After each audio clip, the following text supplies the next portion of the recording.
Welcome, everyone, to What the Fiction. I'm Marie-Claire Gould, your host, and with me is Natasha Fox. I realize that our names are on the wrong places.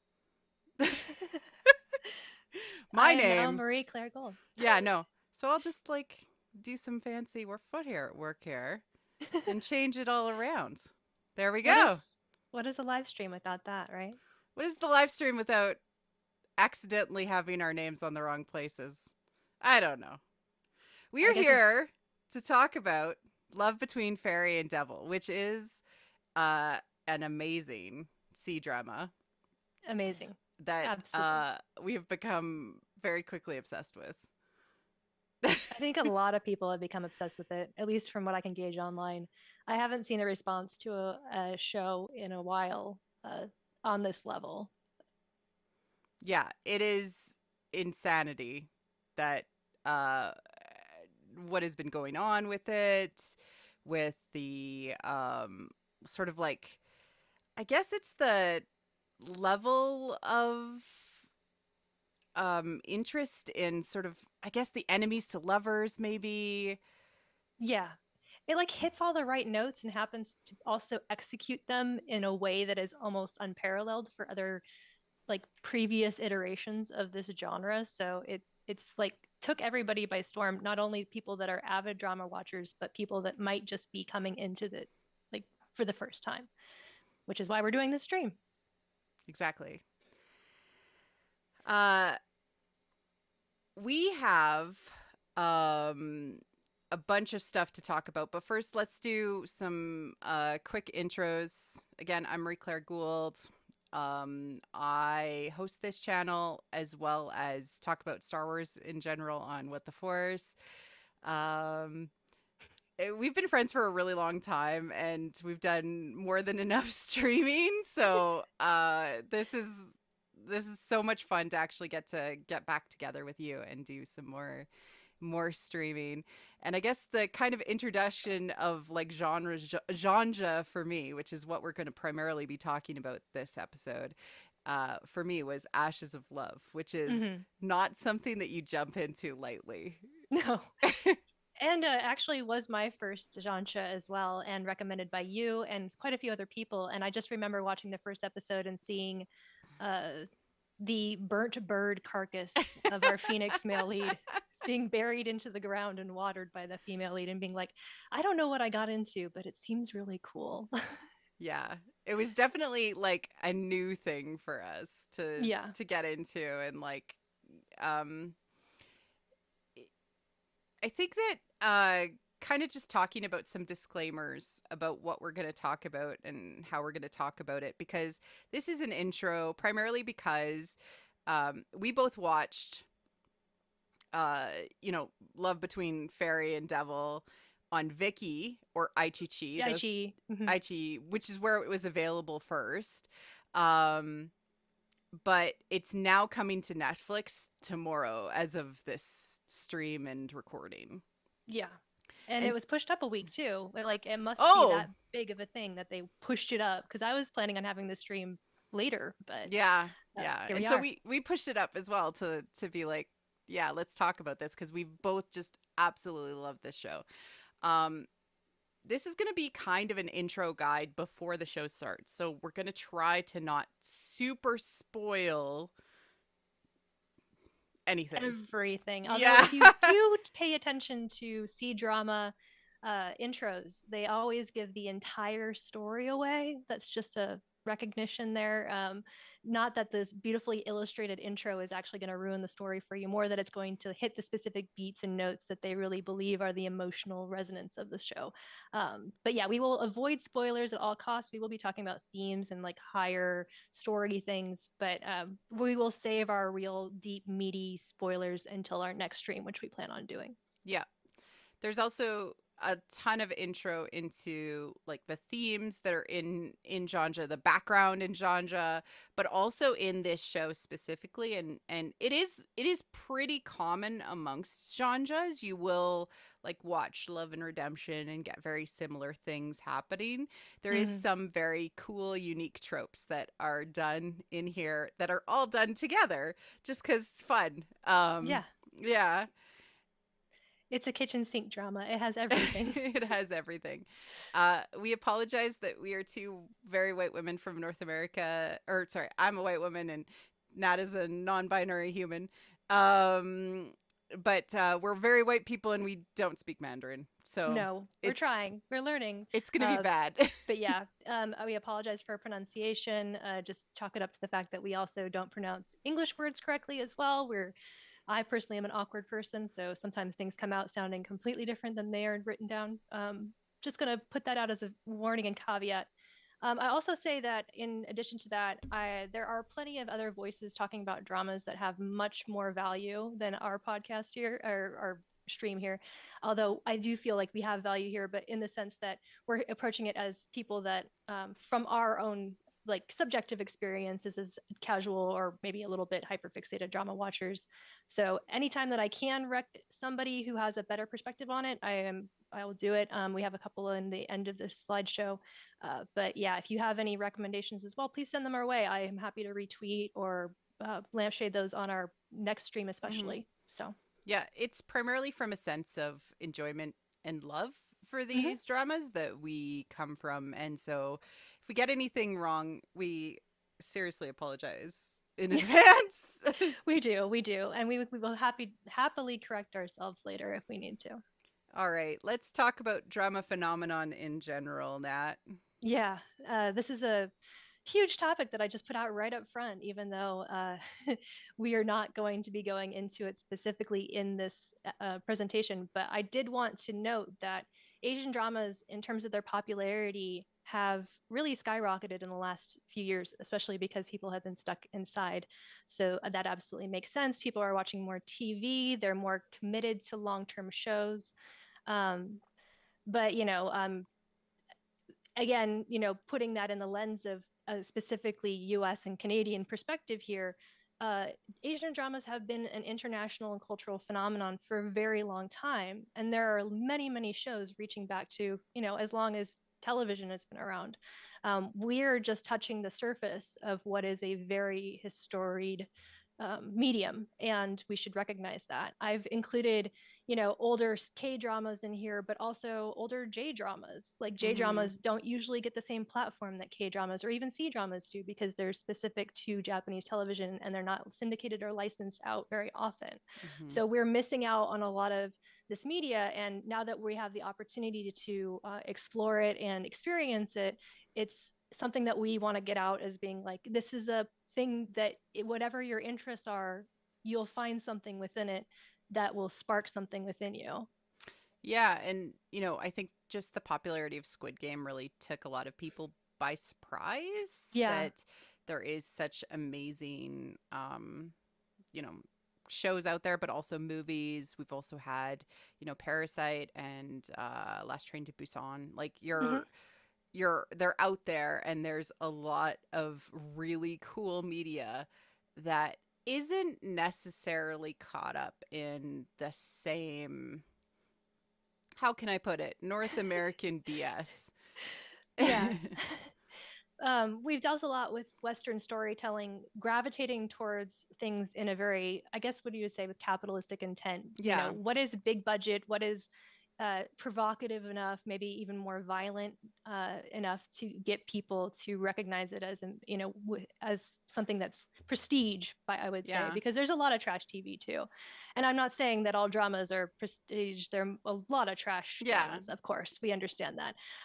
But within the specific cultural and societal context that these other shows are coming out of, there are almost more interesting and I feel more drawn to the messages that they usually have over a lot of the Hmm. stuff that's coming out today on in terms of our Western media. Yeah. And, that isn't to say that Western media doesn't have amazing television that is also really, really interesting. But we find we are especially drawn to a lot of the femme gaze of Yeah. the media that we see.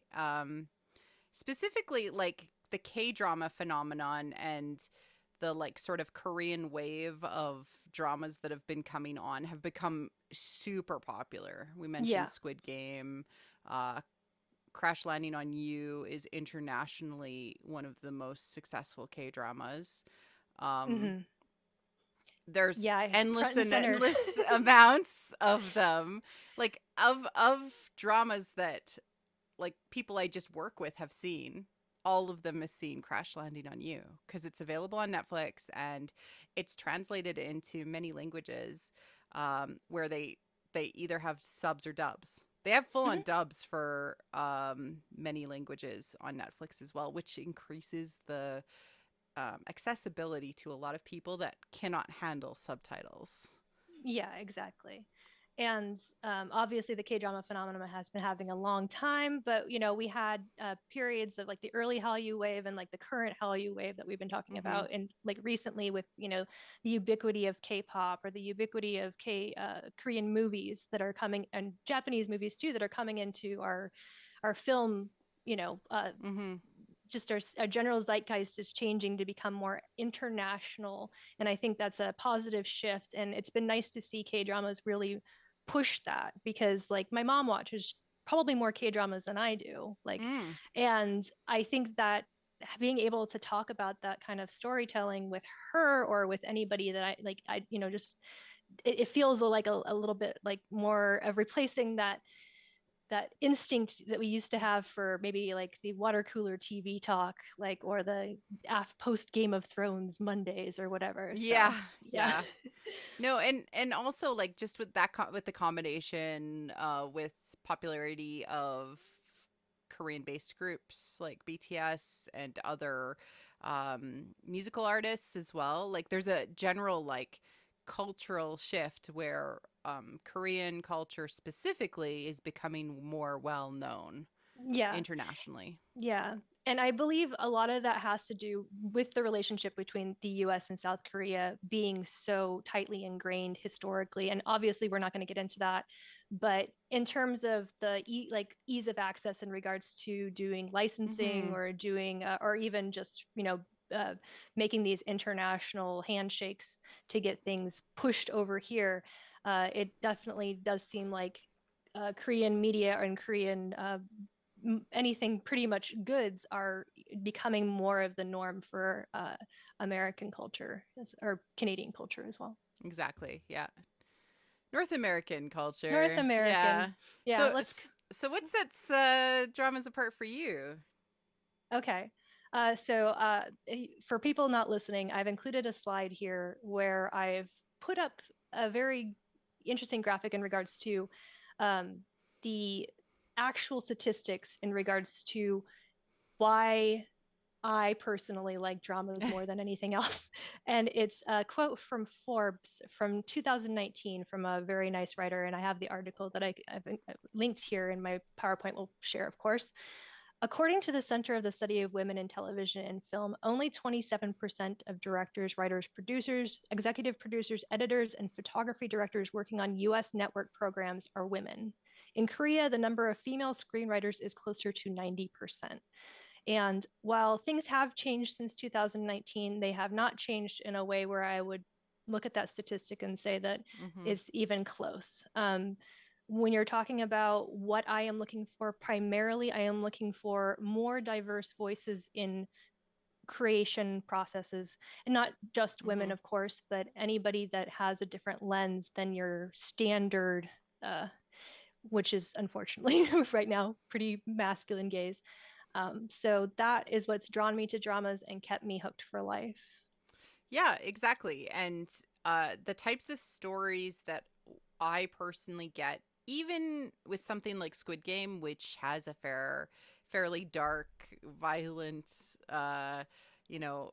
story that's involved in it still focuses on the characters and the internal motivations, and even feels different than a lot of North American media.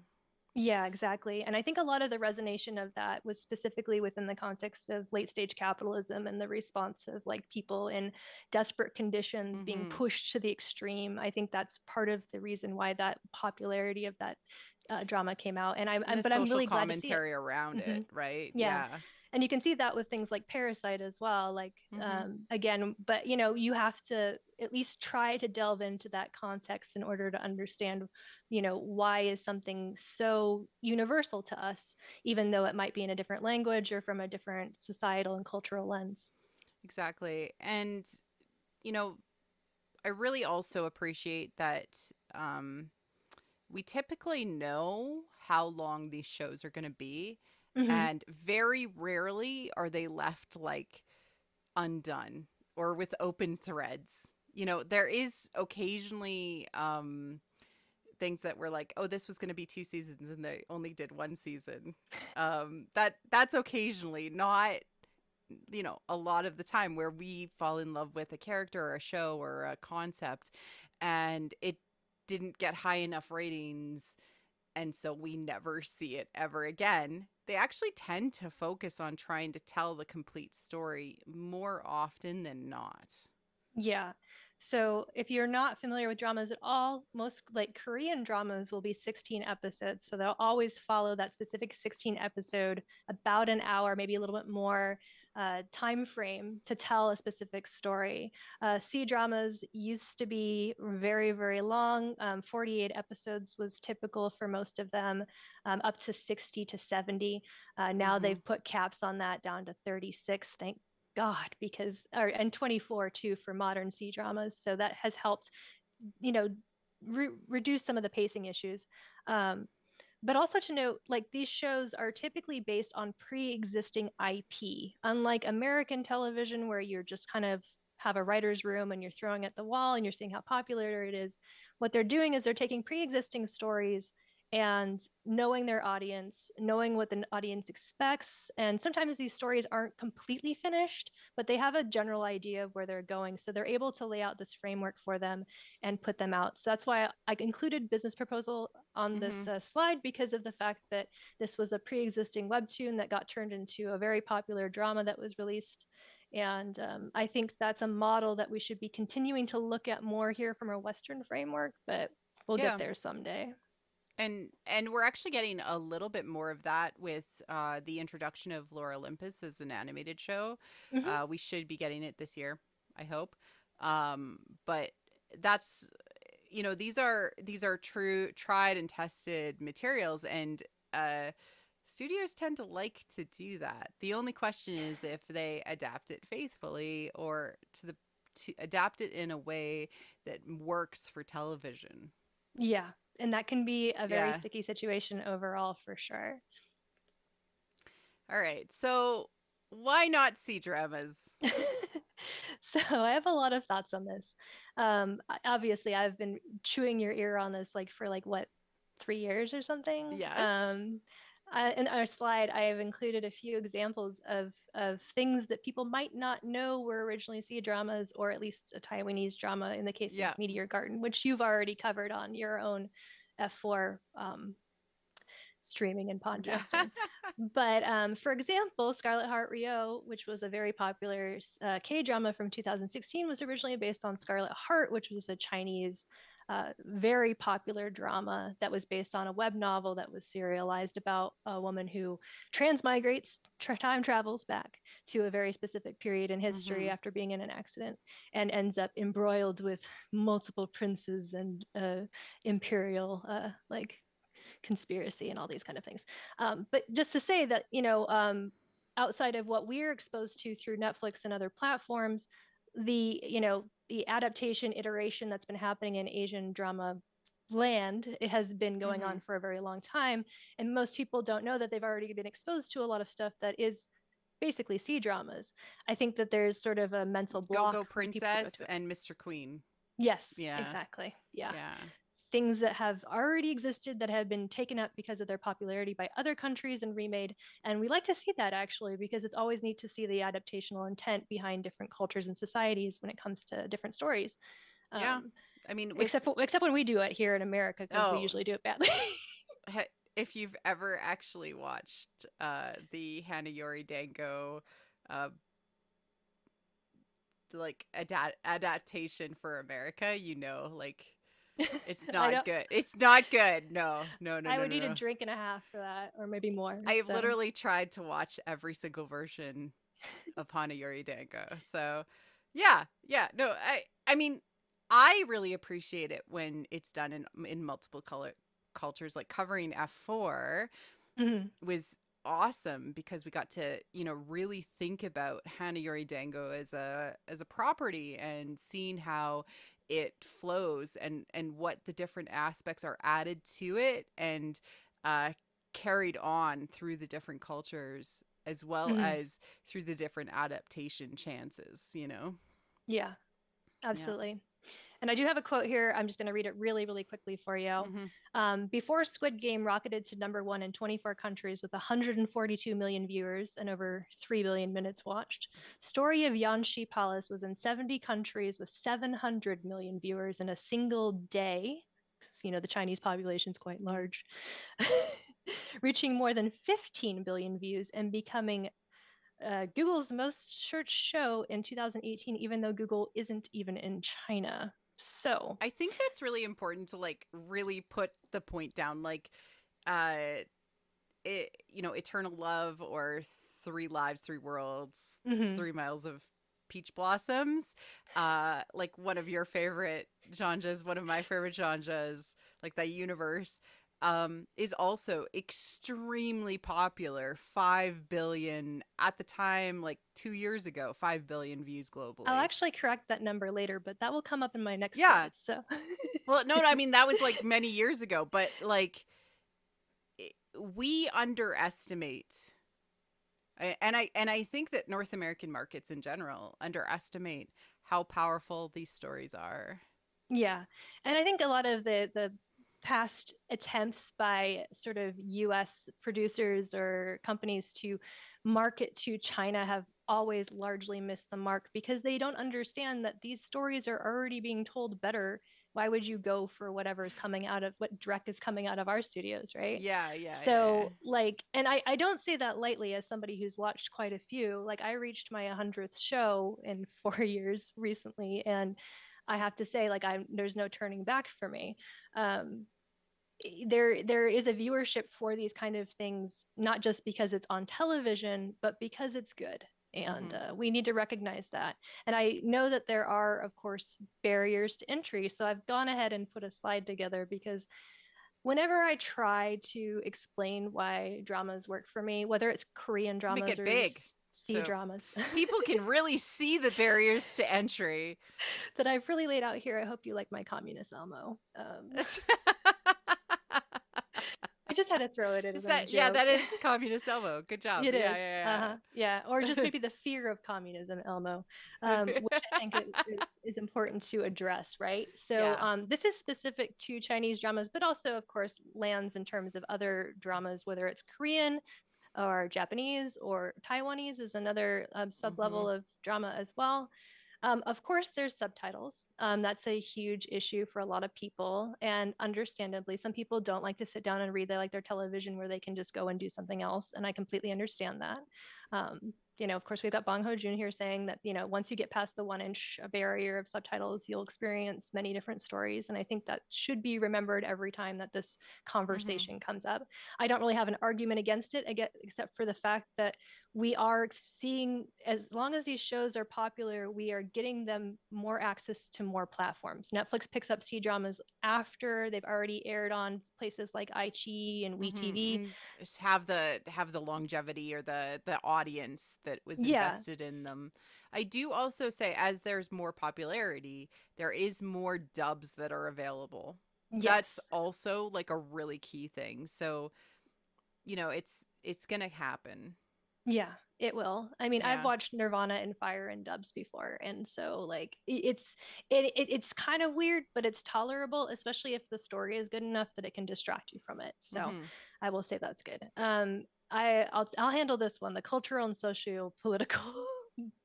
The vibes are wrong for a lot of people when you mention Chinese media, and Yeah. that's just a matter of the fact that we do have to unlearn some of our prejudices about what this media is, right? So Mm-hmm. with the fact that, we have got state capitalism slash communism in China, that scares people a little bit because they think that they're the ones making this content.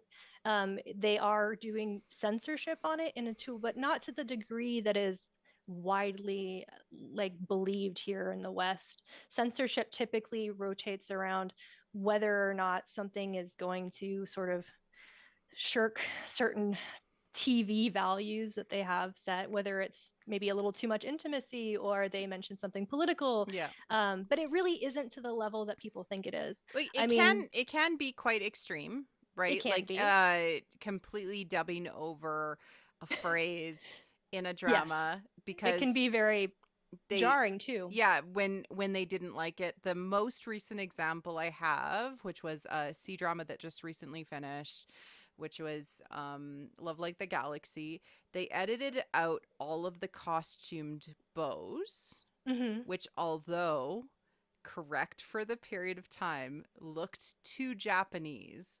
And Uh-huh. so they wanted to make sure that the costumes looked appropriately Chinese. Yeah. And that so they And digitally edited everything. that is intense. Yeah, Yeah. it's very similar to one of the e-gaming C dramas that I watched where they changed the entire game after the show was finished. So it made absolutely no sense why they were not playing a A base first person for a shooter. person shooter. Yeah. They were playing pretend hacking instead. Yeah. It was very odd. And So there yet we are still watched it. and we still watched it because the Yeah. story was definitely good enough. And that leads into like, in terms of what's available for C dramas, just as much as K dramas or other mediums, Mhm. there is something for everyone. So, like, my go to here that I put whenever I'm asked, what should I watch first? My first thing to say is Nirvana and Fire, but because it's an older drama and a little slower, I don't actually recommend that one, even though it is my favorite. I actually do The Longest Day in Chang'an because it fits the mold of what I would say is a quote unquote Western lens on what is a good story. It is extremely action oriented, very violent at parts, but it's also an incredibly good story. Mm. And that's what's most important. Yeah. Like, if somebody feels like they don't have a way into a specific like medium, I will try to find the thing that they want the most. Tell me what you're interested in. Are you interested in romance? Do you want to watch a drama about a cat that comes from a different universe and turns into a human girl and ends up falling in love with a bookshop owner? Yeah. I have one for you. You know, like, Yep. yeah. Yep. No, So, and what I also really love is that the genres or the genres and the tropes that are used are more hopeful, typically speaking, mhm. than North American and Western TV. And there is things in it like redemption that you will get, and it's For done even the well worst people, for even this the is the worst point. people. Yeah. Yeah.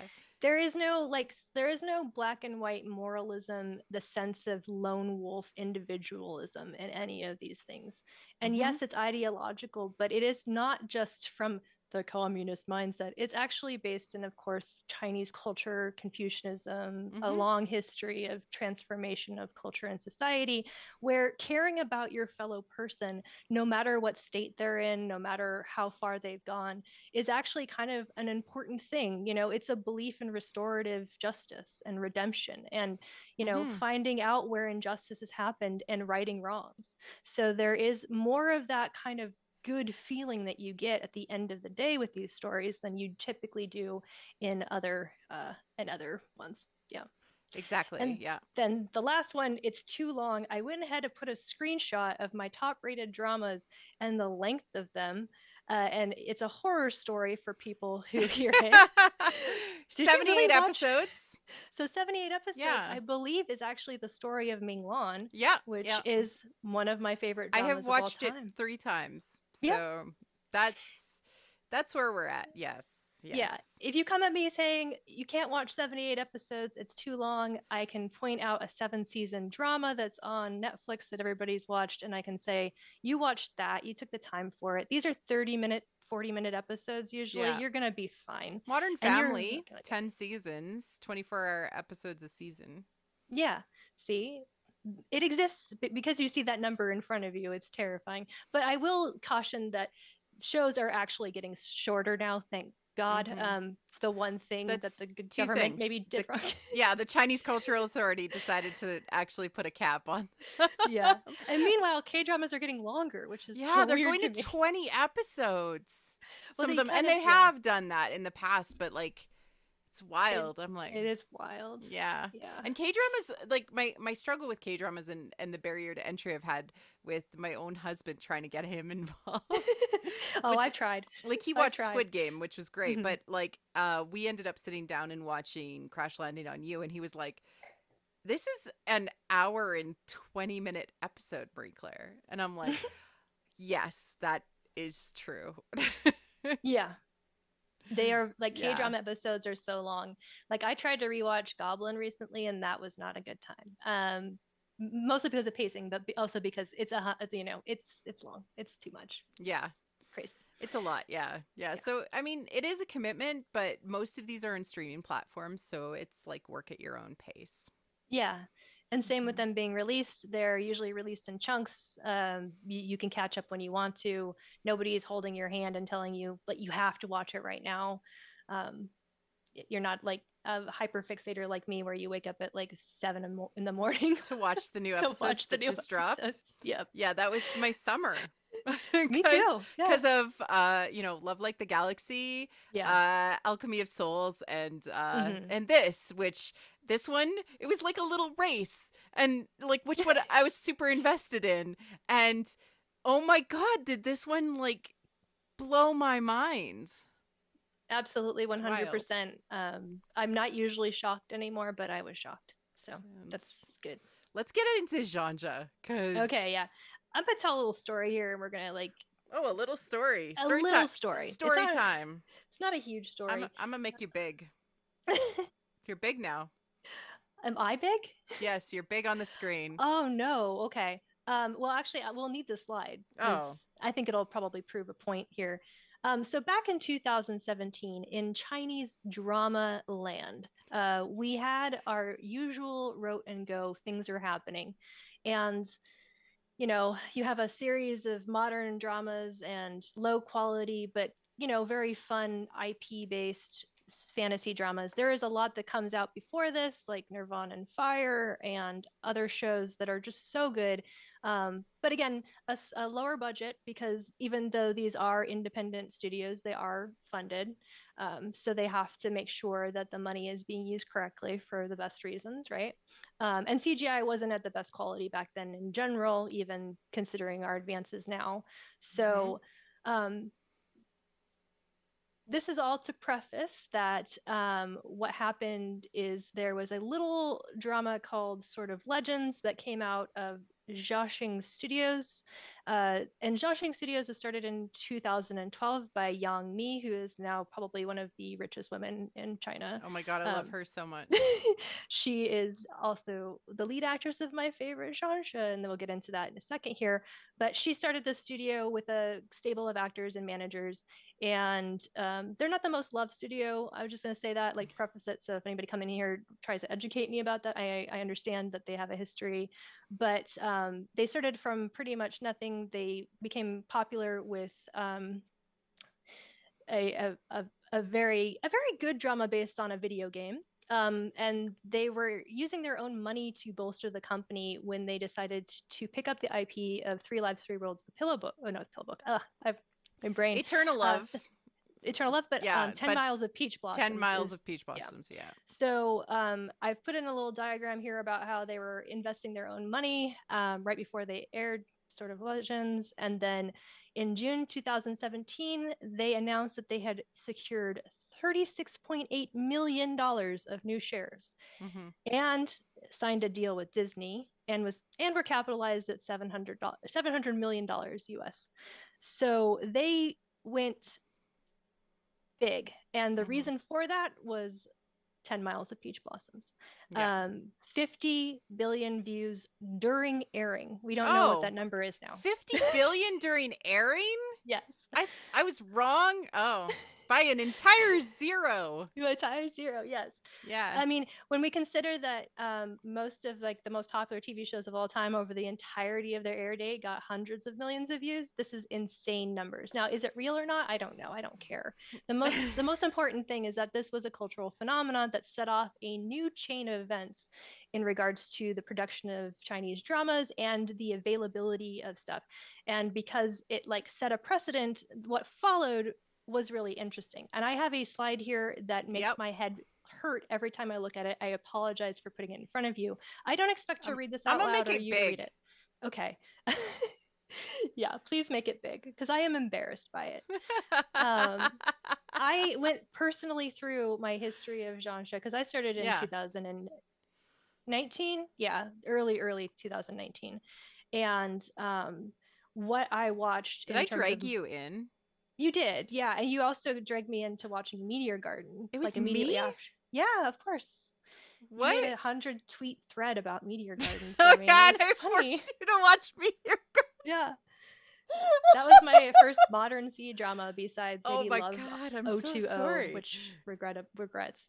Oh, Anyway, oh, so oh, two. yeah, we have lots of fun stories about I'm stuff we've so watched. mean. If I like want somebody to watch something, I'll just bully them until they do on the internet. You do it in my DMs every day.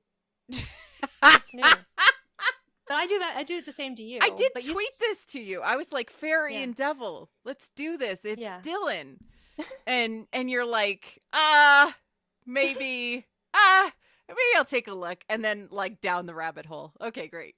Yeah. No, do So, the recap of your drama life. well, this is a, it's from my perspective. What I wanted to like do as a caveat here is that there is a lot of other genre and a lot of Mm-hmm. other things within the Chinese fantasy subgenre, but I have watched these specific dramas or at least have a cursory understanding of them. So I've included them here and in a way to sort of frame out the historical progression of dramas. And what's most important is that the popularity of 10 Miles of Peach Blossoms led to a boom in studios being opened, new productions starting, a lot of Mm-hmm. excitement around what this genre could produce. And of course, it was happening very quickly. There's a lot of IP being bought. There's a lot of announcements, cast announcements. You know, because everything is shot mostly at Hungdian Studios, a lot of like, you'd get a lot of production behind the scenes of stuff. And unfortunately, a lot of that stuff never saw the light of day. And there's a couple of reasons for this. The first and foremost reason is in that 2019, because of the 70th anniversary of the PRC, the Chinese government put a lockdown on historical dramas being aired until after a specific period, which was not actually laid out very well. And so a bunch of stuff actually ended up in cans on shelves and never saw the light of day. Mm-hmm. And this is not to say that we didn't have popular dramas before that. We had, after 10 Miles of Peach Blossoms, we had Ashes of Love, which was obviously a very good gateway genre for a lot of people. 2019, we had Love and Destiny, which was set Oh, in one so of my good. favorites and very underrated. A Yep. beautiful, idol cast of people set in the same world as Three Lives, Three Worlds, but as a new and non IP story that was written specifically for Mm-hmm. it. We also had The Untamed, which had huge international popularity. It basically pushed the idea that we should have more queer romance stories in general, and it really like literally set off a spark not only in Chinese markets, but also outside of those specifically. We have, like, I've seen a lot of wonderful art authors that I follow on Twitter. They're reading the translated novelizations of Mm-hmm. these books now because they are so popular. They are now on the shelves of U.S. Bookstores, which is great. And it was a very low budget drama that everybody thought would fail, but it worked out. I also included a couple of stinkers in here. The Legends and Legend of White Snake. The Legends is good as an example because it is actually the same author as Yep. Love Between Fairy and And there Devil. was a lot of concern that this would get There was messed up. for the right reasons. Yeah. Although the actors in that are amazing, the show was not done well, and it was just poor overall. Joy of Life I've included in here too because it's another very, very, very popular in China science fiction based Chinese Fun. fantasy that nobody really knows about over here, and I want people to know about it. Anyway, 2020 was when the pandemic started. Of course, it started early in China in late 2019, so things got put on a cap with that. But we did have a good year for dramas. We had Eternal Love of Dream, which was the sequel to Eternal Love, of course, but not really the sequel. It's the sequel based off the book sequel. So people were confused and upset by that. I understand your pain. This is my favorite drama of all time, and I love it and will defend it with my life. Just saying that. But we've thought about covering it. I know, but it's so hard to get people to like it because it doesn't fit their expectations. When you have the secondary couple at Eternal Love separated, you want to continue that story in the Eternal Love universe, not the I'm going back to the book source and doing it right universe, which is what they did.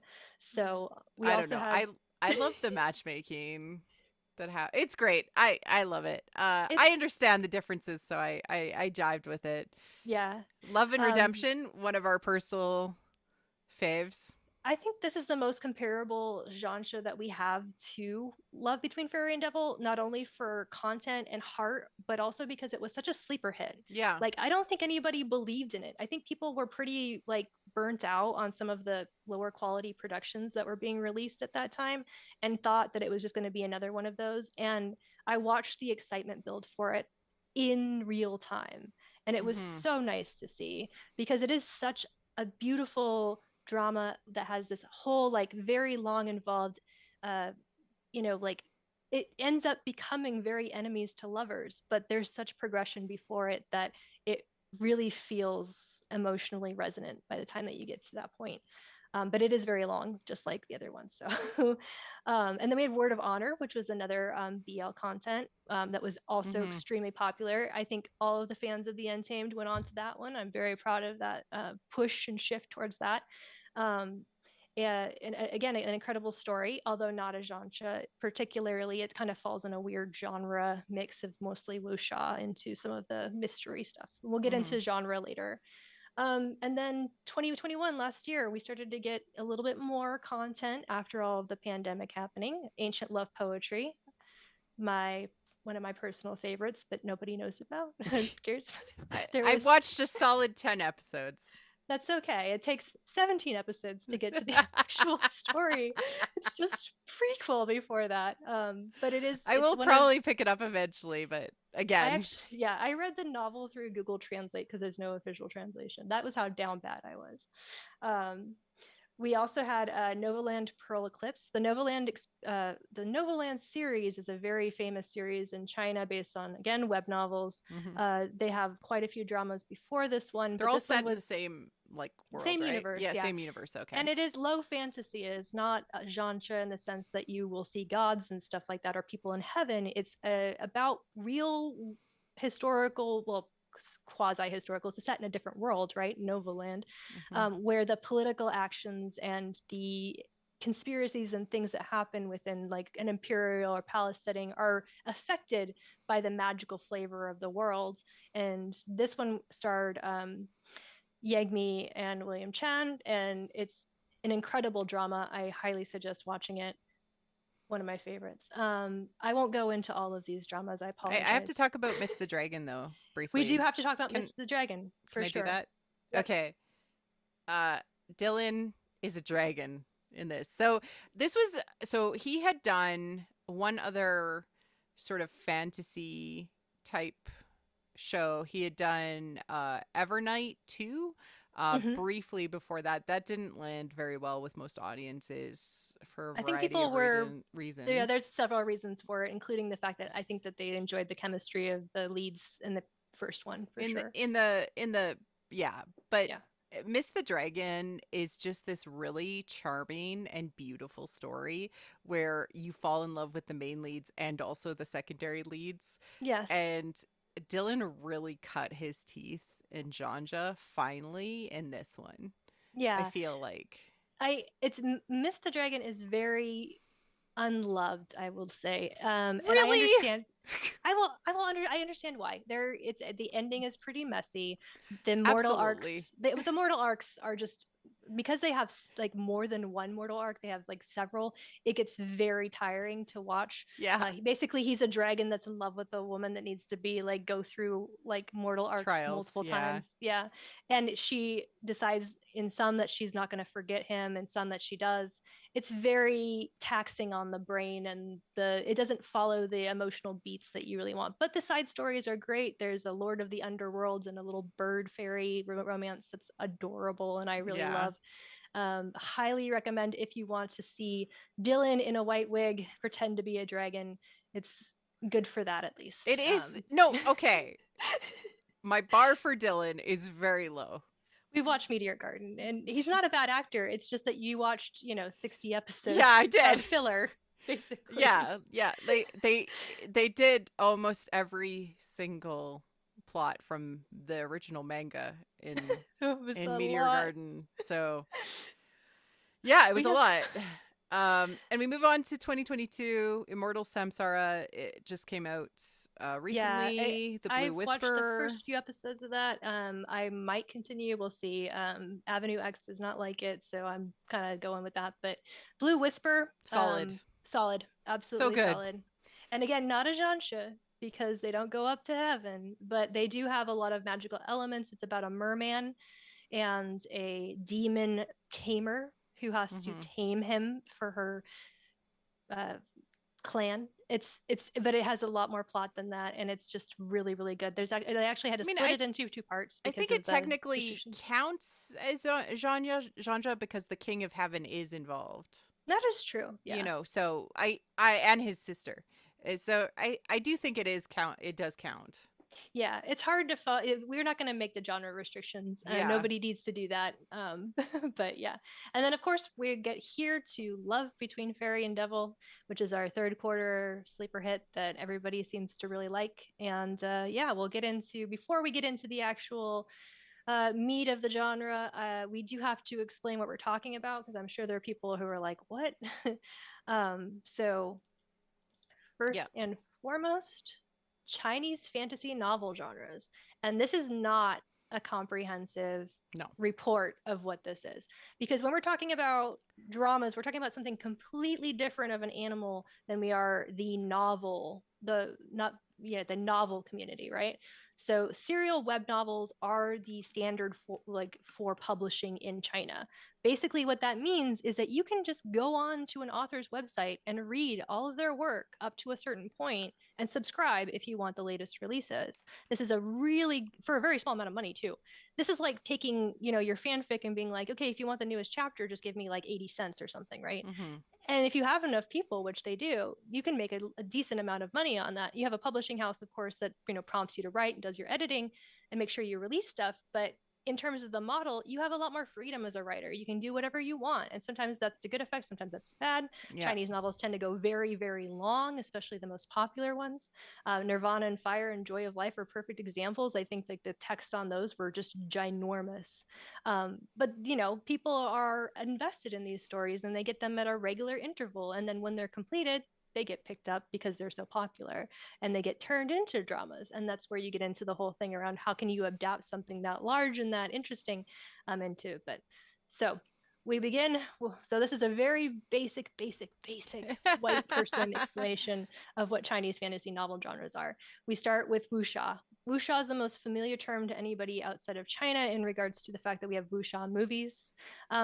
Literally means martial heroes. It's just martial arts heroes. But that can mean a lot of things in regards to the fact that you could have a historical drama like Nirvana and Fire, where these people are basically magical in the sense that their martial arts is so good they can fly through the air. That wire work is not meant to represent that like they have they're basically superheroes. They have Yeah. superhuman abilities because of their advancement in the martial arts that they studied, or their quote unquote cultivation, their chi, and that feeds into this idea of that leading into more magical things that might happen as you go through into what I would call low fantasy, which is Xuanhuan. It's just a relatively new genre, actually. And the best example of this is the Untamed.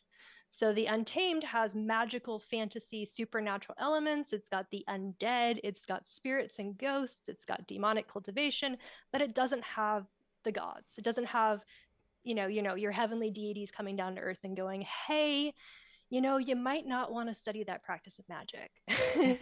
So, and it's because what the reasoning for this genre being separate is because it is actually influenced more by Western fantasy than by Chinese fantasy. There's a lot more of that, but it does just translate to mysterious fantasy, so it leaves the door open for a lot of different interpretations of what that is. And like I said, it's a relatively new genre categorization, so a lot of things could fall into this, they couldn't, but it kind of just stands in for what we consider low fantasy. What's missing in Xuanhuan is Taoist elements. And when we talk about Taoist elements, we talk about cultivating into immortality. That immortality isn't just living forever, it's actually ascending to a level of godhood where you can actually be a supernatural magical being. And that's where we get to Xianxia, high fantasy. Xianxia translates to immortal heroes. So Jean is immortal. Jia is basically the heroic way, the chivalrous way of which is also the Sha and Wuxia, of course. So they're fictional stories featuring demons, ghosts, immortals, and they're all based deeply in Chinese folklore and mythology. So the protagonists are attempting to cultivate to immortality, or if they are already immortal, to a higher level of being. They're seeking eternal life and maybe the greatest power in the universe. And of course, they are doing this within a Taoist framework with Buddhist elements as well. And of course, the Confucianism framework that we expect from, Chinese cultural media in general. Absolutely. Um, yeah, and then these go primarily through earthly matters, but with wuxia, and it sort of expands into more other realms in as you go up. You might deal with hell a little bit with or like demons a little bit with the sort of mid fantasy Of area. course, yeah, yeah. So I have included Novaland in there. I also included Fight Break Sphere, so you could see your boy. I can only see him as a child in Nirvana and Fire. It's so funny. It can romantic lead. No, he's my special little boy. Um, I did watch that supercut that you sent me yeah, of him yeah. being a baby. Yeah. I also put Condor Heroes on here in the wuxia genre because that is, of course, one of the most famous and most beloved properties in China. But yes, as we go up, we go into a different realm of existence that is more focused and centered on these non-mortal, non-human, not grounded in the dust, as they would say. It becomes stories that are more above all of that. So we're gonna go to heaven. Yeah, All right, we're gonna get out of this world. let's talk about Xianxia. Yeah, Finally, I guess yeah. that was a I big know intro. we have been talking about genres. It's just Yeah. part of the introduction. And I want to preface that, of course, this is not about genre as the entire genre. This is about romance, drama, genre, and specifically in the last few years, the heavy hitters of that genre that have really established the scene for us to be able to experience love between fairy and devil. Exactly. Yeah. So of course, this is a genre of Chinese fantasy, heavily inspired by Taoism, influenced by mythology, Buddhism, martial arts, of course, takes a lot from wuxia, traditional Chinese medicine, folk religion, alchemy, and other elements like everything in the kitchen sink. You can do whatever you want in a Xianxia universe as long as it involves immortals. And it is based on historical texts in regards to written down examples of the Zhan, or like the immortal beings in Chinese history. There's lots of different things that you can look at for kind of a framework for that. The name is escaping me, but think of like Neja or like other stories that are kind of come out of that folklore and mythological tradition. So most of the, I would say, femme-centered romance C-dramas that have come out in the last couple of years, again, they're not dealing with these people that are seeking spiritual purity and enlightenment in order to ascend to, live on Mount Kunlun with a bunch of other spiritual aesthetics. It's about immortal beings who are struggling with being immortal beings, and maybe through that struggle cultivate and ascend to higher levels of immortality. And love and resolving the complications of love is usually involved in that because of, It's hand in hand. yeah, Yeah. it's hand in hand. Yeah. Love brings suffering, and suffering is what brings us to enlightenment. So, Let's talk about leveling up.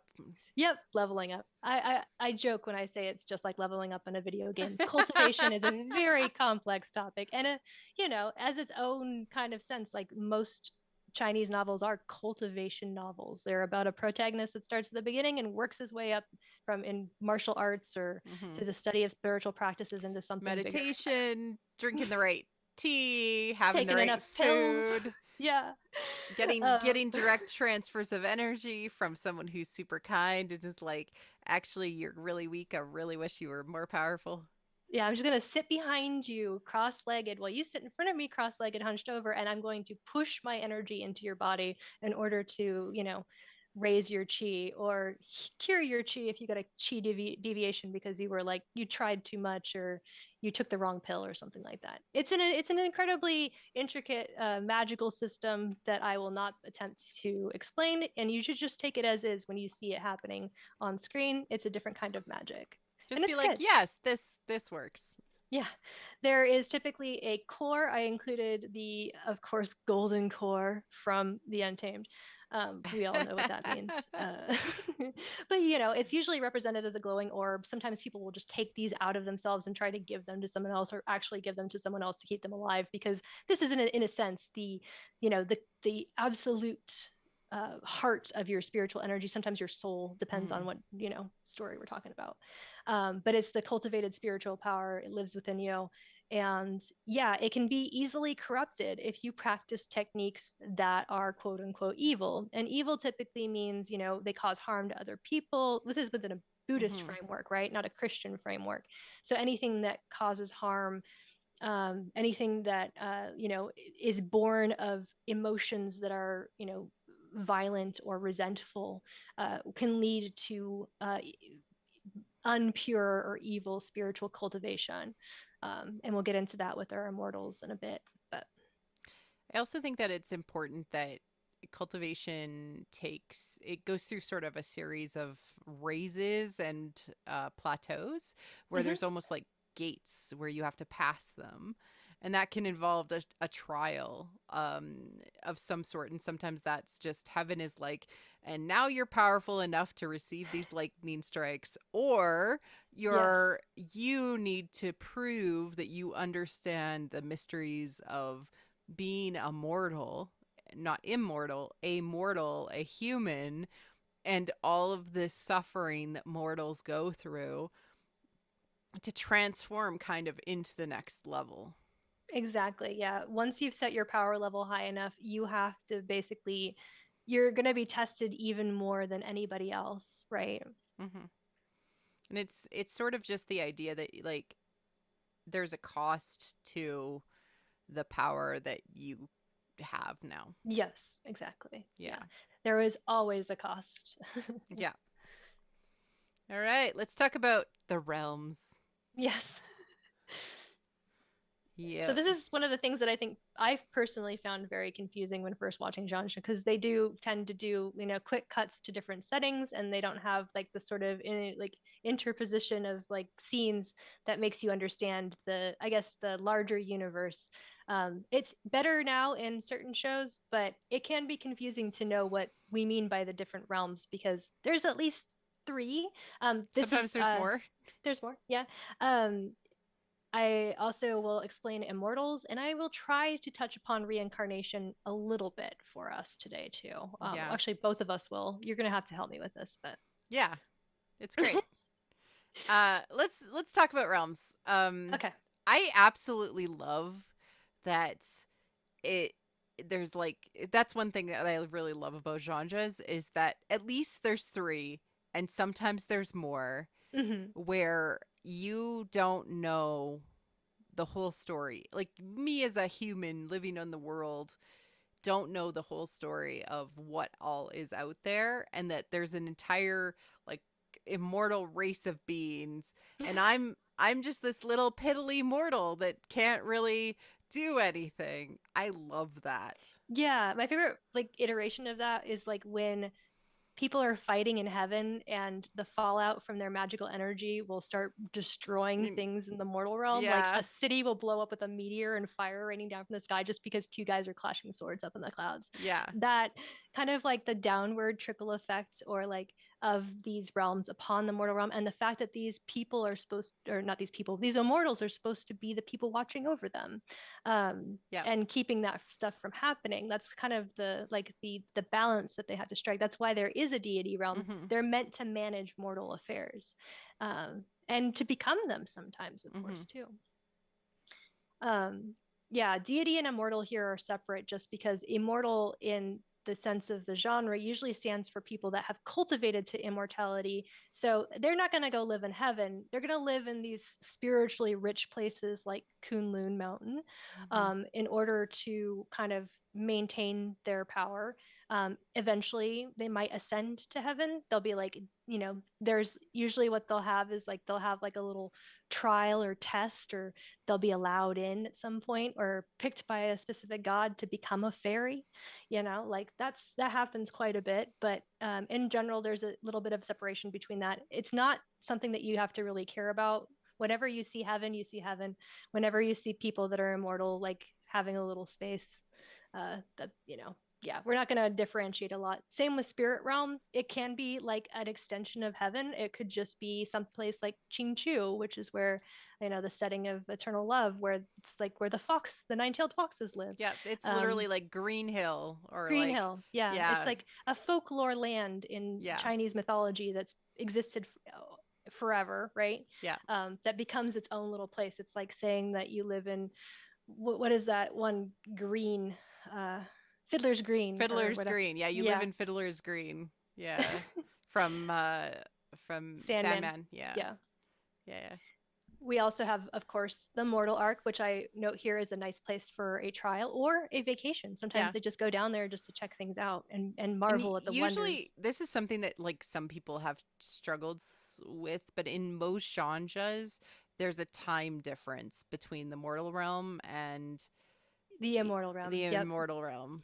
So, like 60 years on Earth might just be 60 minutes up top, Yeah. or vice versa. I never Yeah. get it right. Sometimes it's like an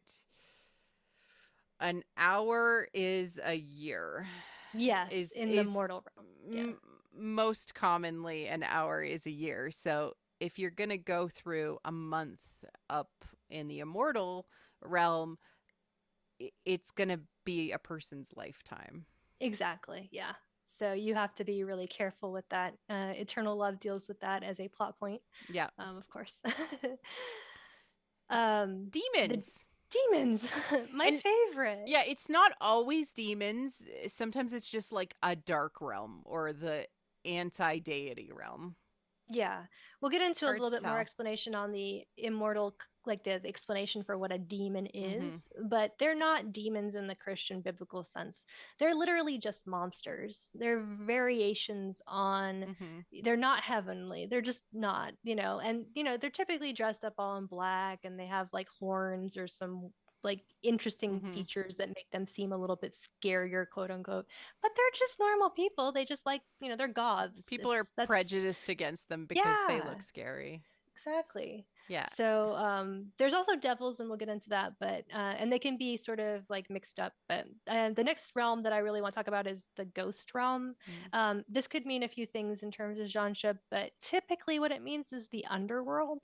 And so when you die and you're awaiting reincarnation, you will always go to typically always go to the underworld in order to await being reborn, right?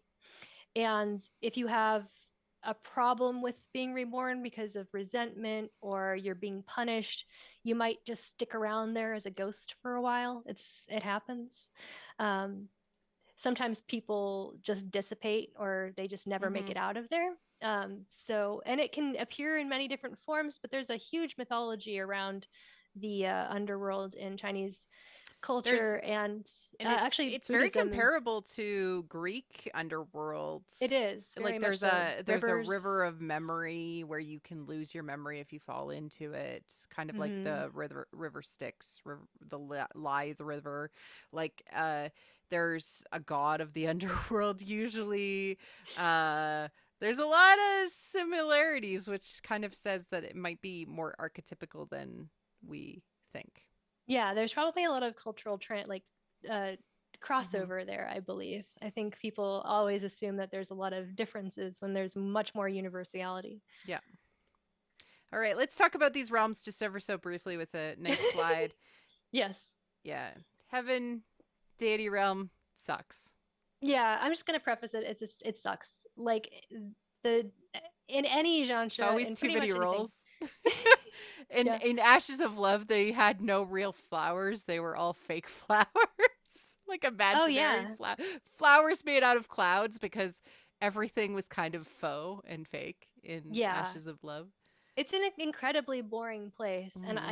this kind of comes down to the way that the world is constructed in general, not just in terms of being this patriarchal paternalistic system, which we'll get into, but the fact that like in order for you to ascend to this level, you have to practice spiritual asceticism and Yeah. purity, and you have to deny yourself love, and you have to deny yourself all the things that make life interesting. The demons down below drinking and having their lady dances are not experiencing that kind of boredom.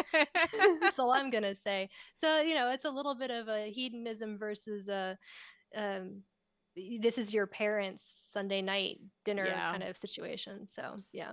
The immortal and spirit realm is always like uh playful. I Hmm. always get that vibe from the spirit realms, especially, or like the flower realms, or these are natural, like where people who have either cultivated or have ascended from animals or Hmm. plants tend to Plants. hang out, and it's always kind of just like beautiful joy. Yeah, there's always a sense of whimsy and childlike Yeah. nostalgia to it, which is it goes in hand with like the way that the storytelling structure is, because a lot of the stories begin here. But it's also like, a place of purity and innocence. These people are never going to become gods typically. They're just going Mm-hmm. to do their daily things living in paradise. And so this is the fairyland Mm-hmm. of Chinese fantasy. And And where they translate like fairy from, yeah, right? Which yeah, is kind of like, Shan. Yeah. yeah, yeah.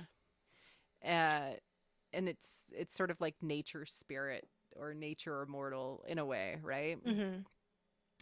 And then of course the mortal realm, which is our world, which it roughly looks like old That old is China. actually Hangdian Studios, because that is where every single Yeah, Mortal arc is shot. So I just had to put an in joke there and put actual modern day China in there. yeah, So yeah, just bear with me there, because like if you've watched enough Chinese dramas, you've seen the same locations a million, 100 million times, because they're not going to rebuild these really expensive, beautiful historic sets or use actual historic buildings.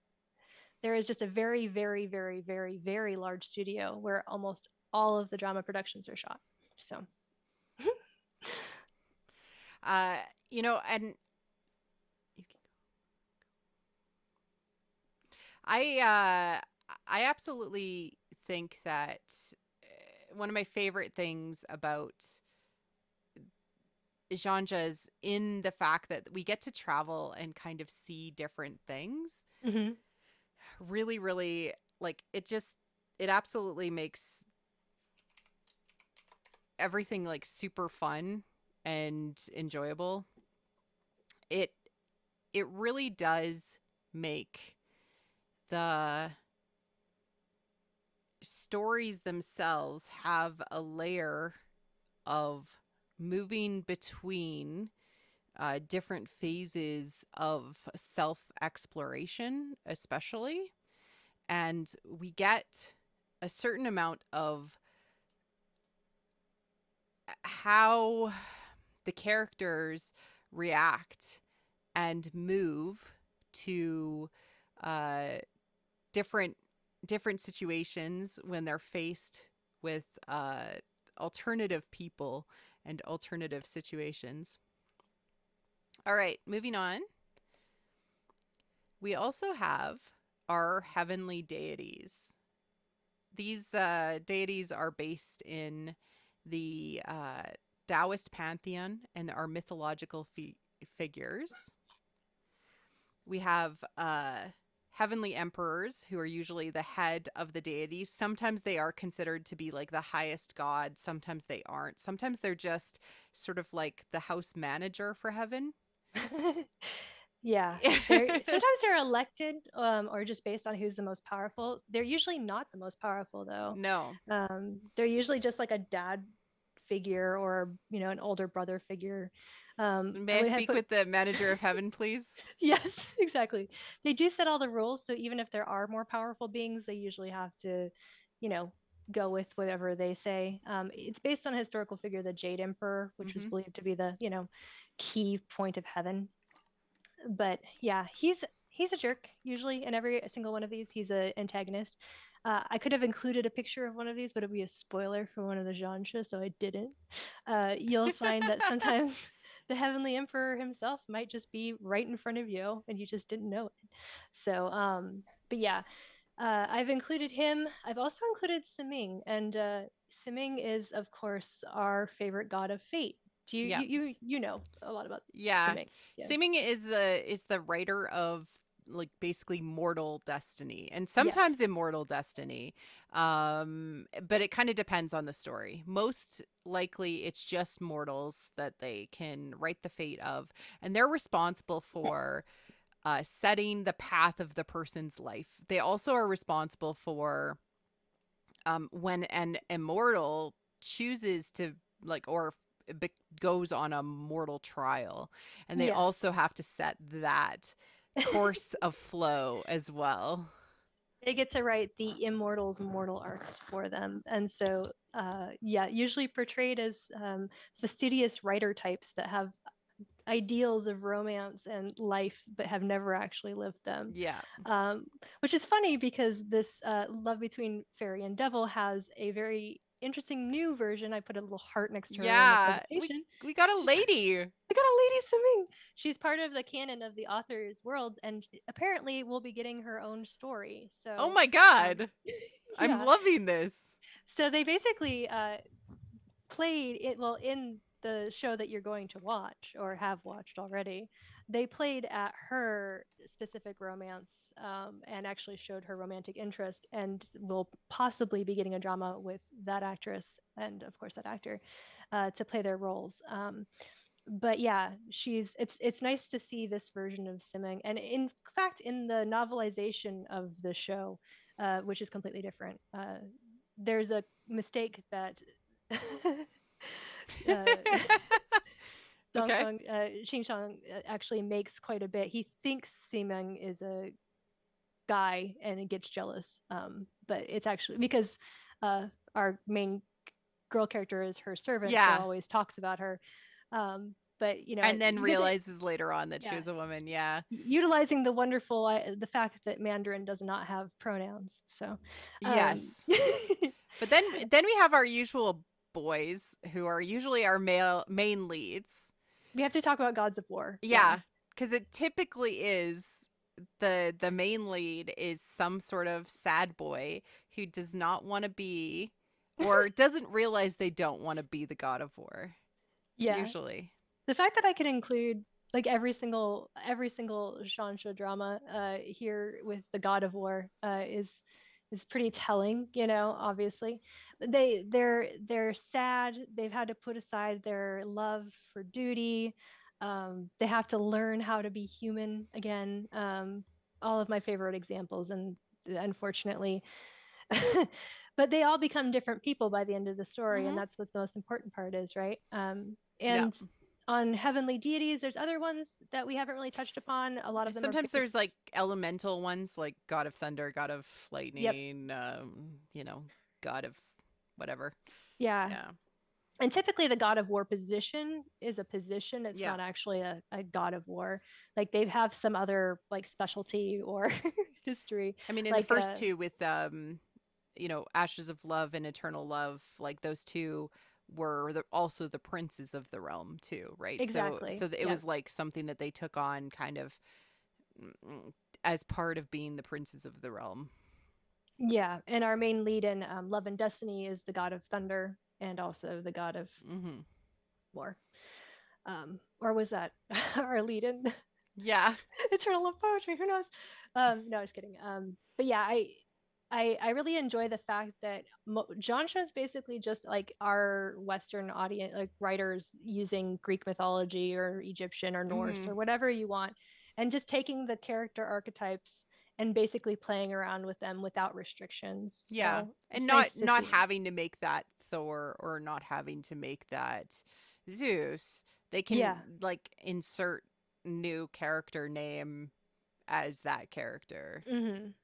and then play with the sort of setup that this character is heavily involved with violence and they need something else in their life to make them whole. Yeah. Yeah. Let's talk about Yeah. fairies and spirits. Woo, I'm so excited for this. No, it's the most important part, really. I mean, why would we have a show called Love Between Fairy and Devil if we didn't have Yeah. fairies? Yeah, and that's another thing that always confuses people when they first get into this is like, oh, you mean fairies? And you're like, no, you can kind of think of them as fae, but Yeah. like the nice fae. Um, but yeah, it's just the word is just the translation of Jean, which is of course the Jean and Jeantia. Almost all of the female protagonists start out as fairies. Like they're like lesser immortals. Um, Mhm. they can be like Jinmi from Ashes of Love is a great fairy. Not no spoilers. Okay, but No. they um they're usually associated with spirits. They're all of their friends are like trees or beasts or whatever. Foxes or Yeah. yeah. They can also, they don't always, fairies don't have to be like good all the time Mhm. either. They can obviously be very bad fairies if they, become demonic or possessed. I included our purple fox from Love and the Redemption because she starts out as a true monster in the tradition of nine-tailed foxes. Yes. Nine-tailed foxes were never a good thing in Chinese mythology. Yeah. Eternal Love was fanfic of that, creating nice nine-tailed foxes, but they were, seductresses. They ruined kingdoms, especially like the Romance of the Four Kingdoms basically starts that way. Um, so yeah, like a lot of these spirits are associated with like taking advantage of humans and or tricking them and coming and wrecking their worlds. Legend of Whitesnake is there too, Mhm. and another honorary mention drama that a lot of people like, and I just haven't watched yet. Um, a Yep. very very famous mythological structure. Conversely, we have deities forms. So deities can also have spiritual forms, which could be animals or mythical beasts, phoenixes and Yes. dragons. Could also just be straight up animals of some sort. Um, Phoenixes often, if they're underpowered or they've used up all their power, will turn into, um, some sort of bird-like looking thing. Yeah, Dragons I will put like pathetic looking snake. Ning Shi there from Yeah, Love and Destiny. She's a little sad chicken. chicken. Yeah, I love in Eternal Love that when he's taken too much of a hit, he turns into a little tiny black snake, and Hmm. she takes care of him. It's great. But then conversely, you also have spiritual beasts, which are also immortal. but are like mythical animals that Yeah. can also turn into humans, and are usually like the mount or best buddy, Yeah. and often both. Like that's Yeah. also really important. They're emotional support animals for your deities. Yeah. I really love I could not find a picture of a tongue dragon for Xianxia, but like they're flying snakes. They're like a lesser form of dragon. So like I put middle tier, middle grade Yeah. fantasy animals. So like every high god usually has a little animal servant to follow them around. You'll notice very often if you see a servant in a like of a main character in a drama, even if they don't ever show their CGI animal form because maybe the budget doesn't include it, they will reference them as being something. Um, Mm-hmm. Wujichi is a great example. Like he's the last in my slide. The monkey. Uh, he only turns into a monkey by them putting a lot of facial hair on him at some Yeah. point. But he's a very good character as well. Yeah. But yeah, they're very loyal. They represent their animals really well. They have the same quirks, and they're just a fun addition to the story in terms of Yeah. accessory characters there to provide again emotional support. Yeah. Emotional support, spiritual beasts, demons, devils, and ghosts. Okay, A let's talk about. complicated Yeah, subject. it's complicated because they're considered to be evil, right? And will most likely do evil things throughout the show, Mm-hmm. but not all of them are evil. Yeah. And they also have typically like the straight up, they're just devils and demons because they have the reputation of being that. Yeah, there is an element of these people are prejudiced against by heaven. Like they're usually they're the antagonist to heaven. But if heaven's the antagonist, is the enemy of my enemy my friend? Yeah. Which is usually how it And goes. also, as we talked about before, heaven straight up sucks. Yeah. So, uh, maybe these guys aren't so bad. Yeah, It kind of exactly. depends on the story, right? Like Exactly. the story could say, this demon actually is just trying to get by in the world and the world has prejudiced against them, and so they end up doing bad things just to survive. Exactly. Yeah. Yeah, I would think of the comparison of like elves and orcs as separate from Tolkien, but maybe like in D&D where elves and orcs exist in society, and maybe some of the orcs are just, they Just just trying are to get through the surly day. because they're just trying to get through the day. But Yeah. yeah, so there's two different words that are commonly thrown around and mistranslated. But the first one, demon or yao, actually just means monster. So like huli Mm-hmm. yao, like a fox monster, was a nine-tailed fox for a long time. Um, they have their own social and cultural hierarchies within Xianxia, so they typically have their own emperor and their own war god, or war person, I should say, because they're not technically deities, but the word also can mean strange, weird, supernatural, beautiful, bewitching, enchanting. That comes from the whole history of fox, demons seducing emperors. But yeah, they're usually portrayed as just really hedonistic goths who have problems with authority, which I am drawn to myself, Yeah. being an anarchist. So And there also is usually at least one himbo amongst them. I've put my himbos on this page. Please check out my PowerPoint because I've put Yan Wu, which is from he's from Eternal Love and Eternal Love of Dream, He's the best. and he is the himboist demon lord ever to demon lord. He is dumb as a rock and just wants to fight things and is No, just and the also Woo, the love of his life. yeah, he just is he has a very romantic streak and he just doesn't know how to quit. So and of Yeah. course Zhang Binbin's character from Eternal Love, Zhang Binbin will be starring in a drama with Esther Yu, so we need to watch that. Oh, yeah. Yeah. Let's go. uh, but yeah, and to go into like contrast devils Mm-hmm. or mo, and the mo from modao zushi, which is the untamed. Mo of course means like devilish. They're Mm-hmm. basically just any creature who has become a fiend by being corrupted through either demonic cultivation or possession by evil spirits. They've gone down the wrong path of cultivation or been affected by a stronger, more powerful evil force and have become devils. They're possessed or taken over by this and must either seek spiritual purification Mm-hmm. or go down an even darker path of self destruction. And I think it's important to call out, like, with fairy and devil, we've talked about fairies. We understand where a fairy probably comes from for our fairy. But the devil is, this is entirely that he is so powerful because of the power that he wields. Yes. Yeah. And that is why he is considered to be a devil. He is not the devil. No, he is not the devil. He is not even really a devil. He's not even evil, really. No. He's just the leader of his society, which Yeah. is, in the end, you have to make very hard decisions. Yeah. He he's cultivated an aura of like of fear around him through Mm-hmm. cruelty and acts of violence in order to ensure his power, because he does come from a culture that respects that, as what you'll find with the demon tribes typically, and They're in kind this of like case, Klingons.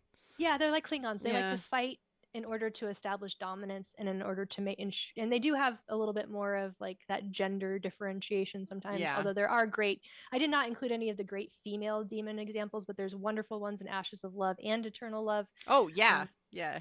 Actually, Love and Destiny has a whole tribe of them Yeah. that are associated with the female character. So yeah, like there's, it's important to note that, yeah, again, demons are not scary evil creatures. They're just monstrous, and they're just, you know, the opposite of heaven. And so Yeah. they sometimes, in order to accomplish their goals, because they're at such a lower power level, will, resort to evil or ally with a larger evil force. It's kind of And like high school with preps and goths. yeah, yeah, A lot.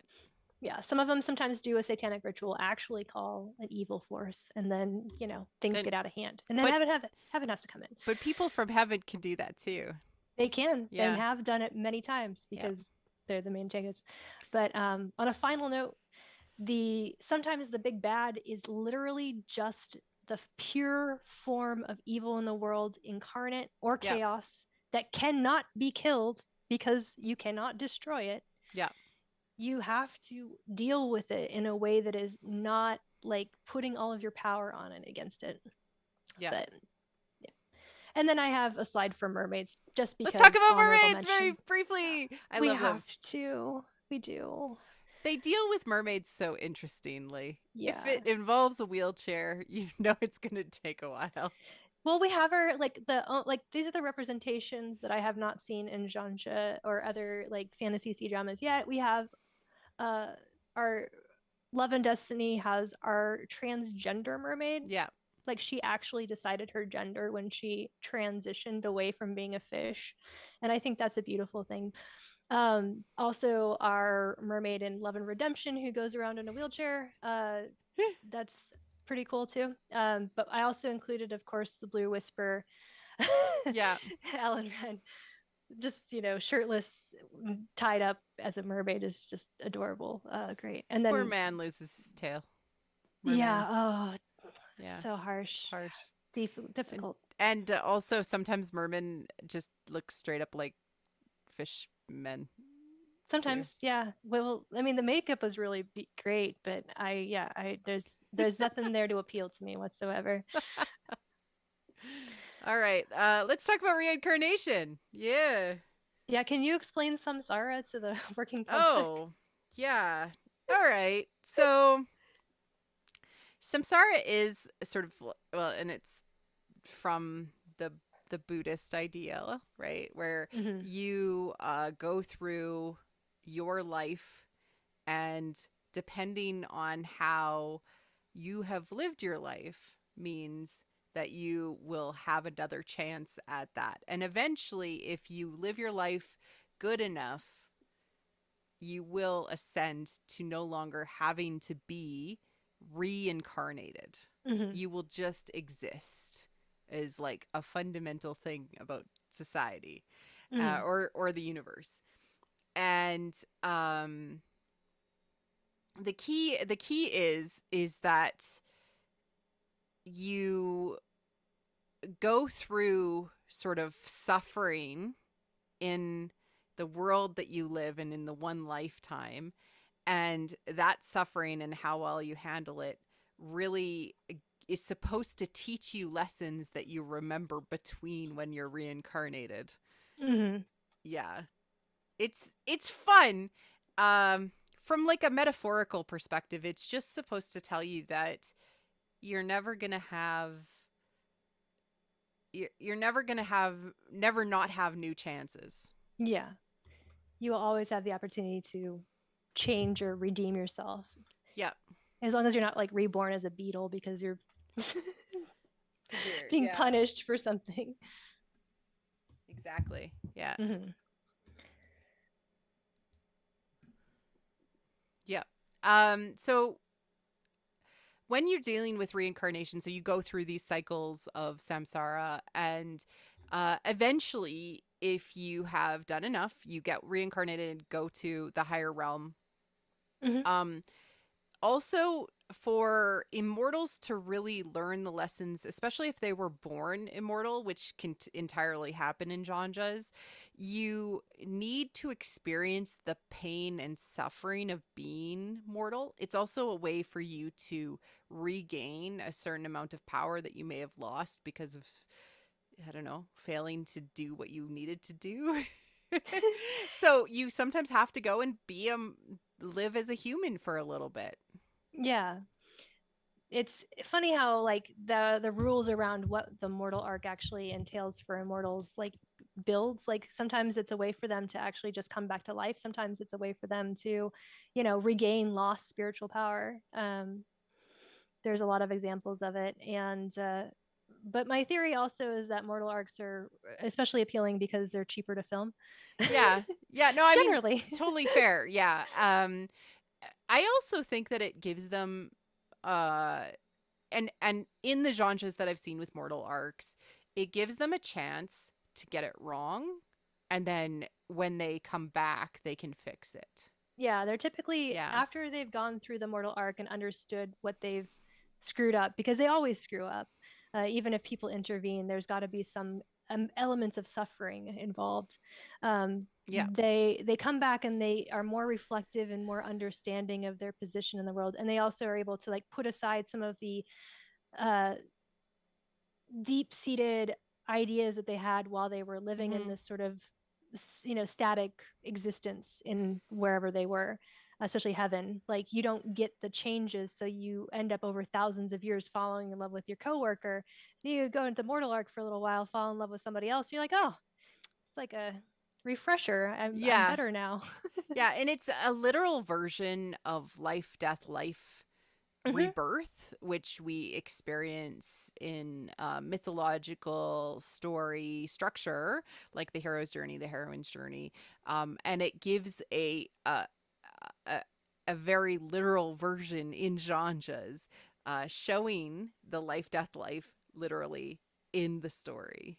Exactly, yeah. You Yeah, get like your all of the emotional highs and lows of a life and usually of yeah, romance, and then the decided heartbreak of yeah. the fact that you will die. And the metaphor gets to be literal for the sake Hmm. of the story, but in the end it doesn't have like a full end. And so Yes. again, spoiler alert, everyone dies in Janja at least once, At sometimes least more than once. once.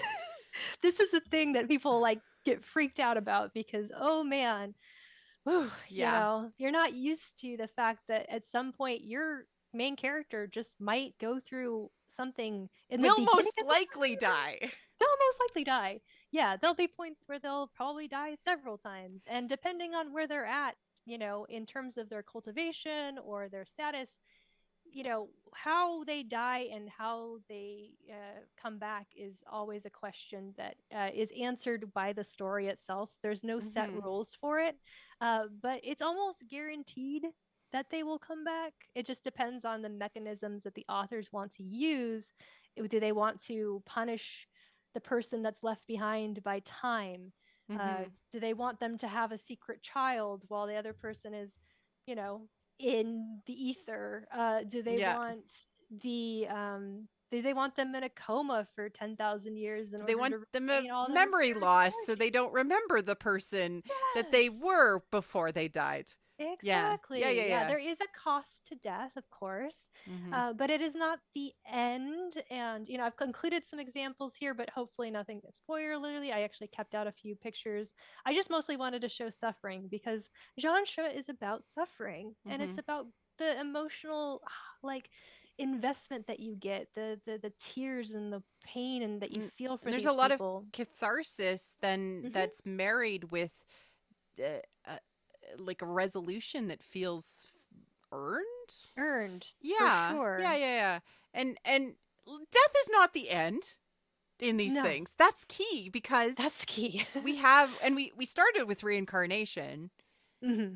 because like these sort of essences of the universe don't die.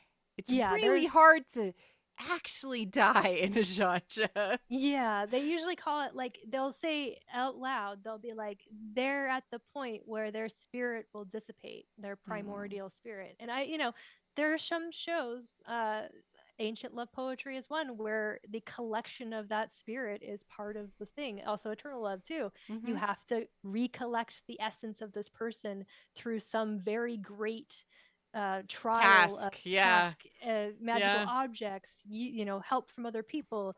The quest is the to re-find your love, the person that was the most important to you, Yeah. is really an essential part of this, and a driving point of the romance of it too. You love someone so much that you would devote tens of thousands of years to their re-existence. Exactly. And metaphorically, it's like there's a couple of things that go on with that, which is like you fall in love with the same person in all of their Mm-hmm. incarnations, right? That's so You're good. willing to fight for the relationship through all of the trials and the Yes, tribulations.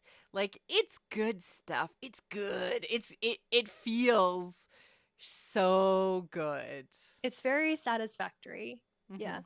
Even if you know what to expect, it still hits right in many different ways. So All right, it's are a you ready? really it's a really good time to transition, I think. What do Yeah, you let's think? talk about it. Wow. Yes. Okay, this has been a lot already.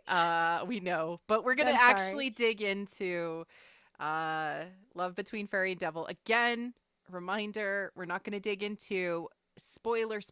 We're just going to do high level tone, high level tropes, things like Yes. that. Kind of setting expectations. This will still be useful for some people who are already watching the show, um because you'll start to notice stuff that we're going to call out, and we'll be like, when you come back you'll be like, haha, I totally saw it.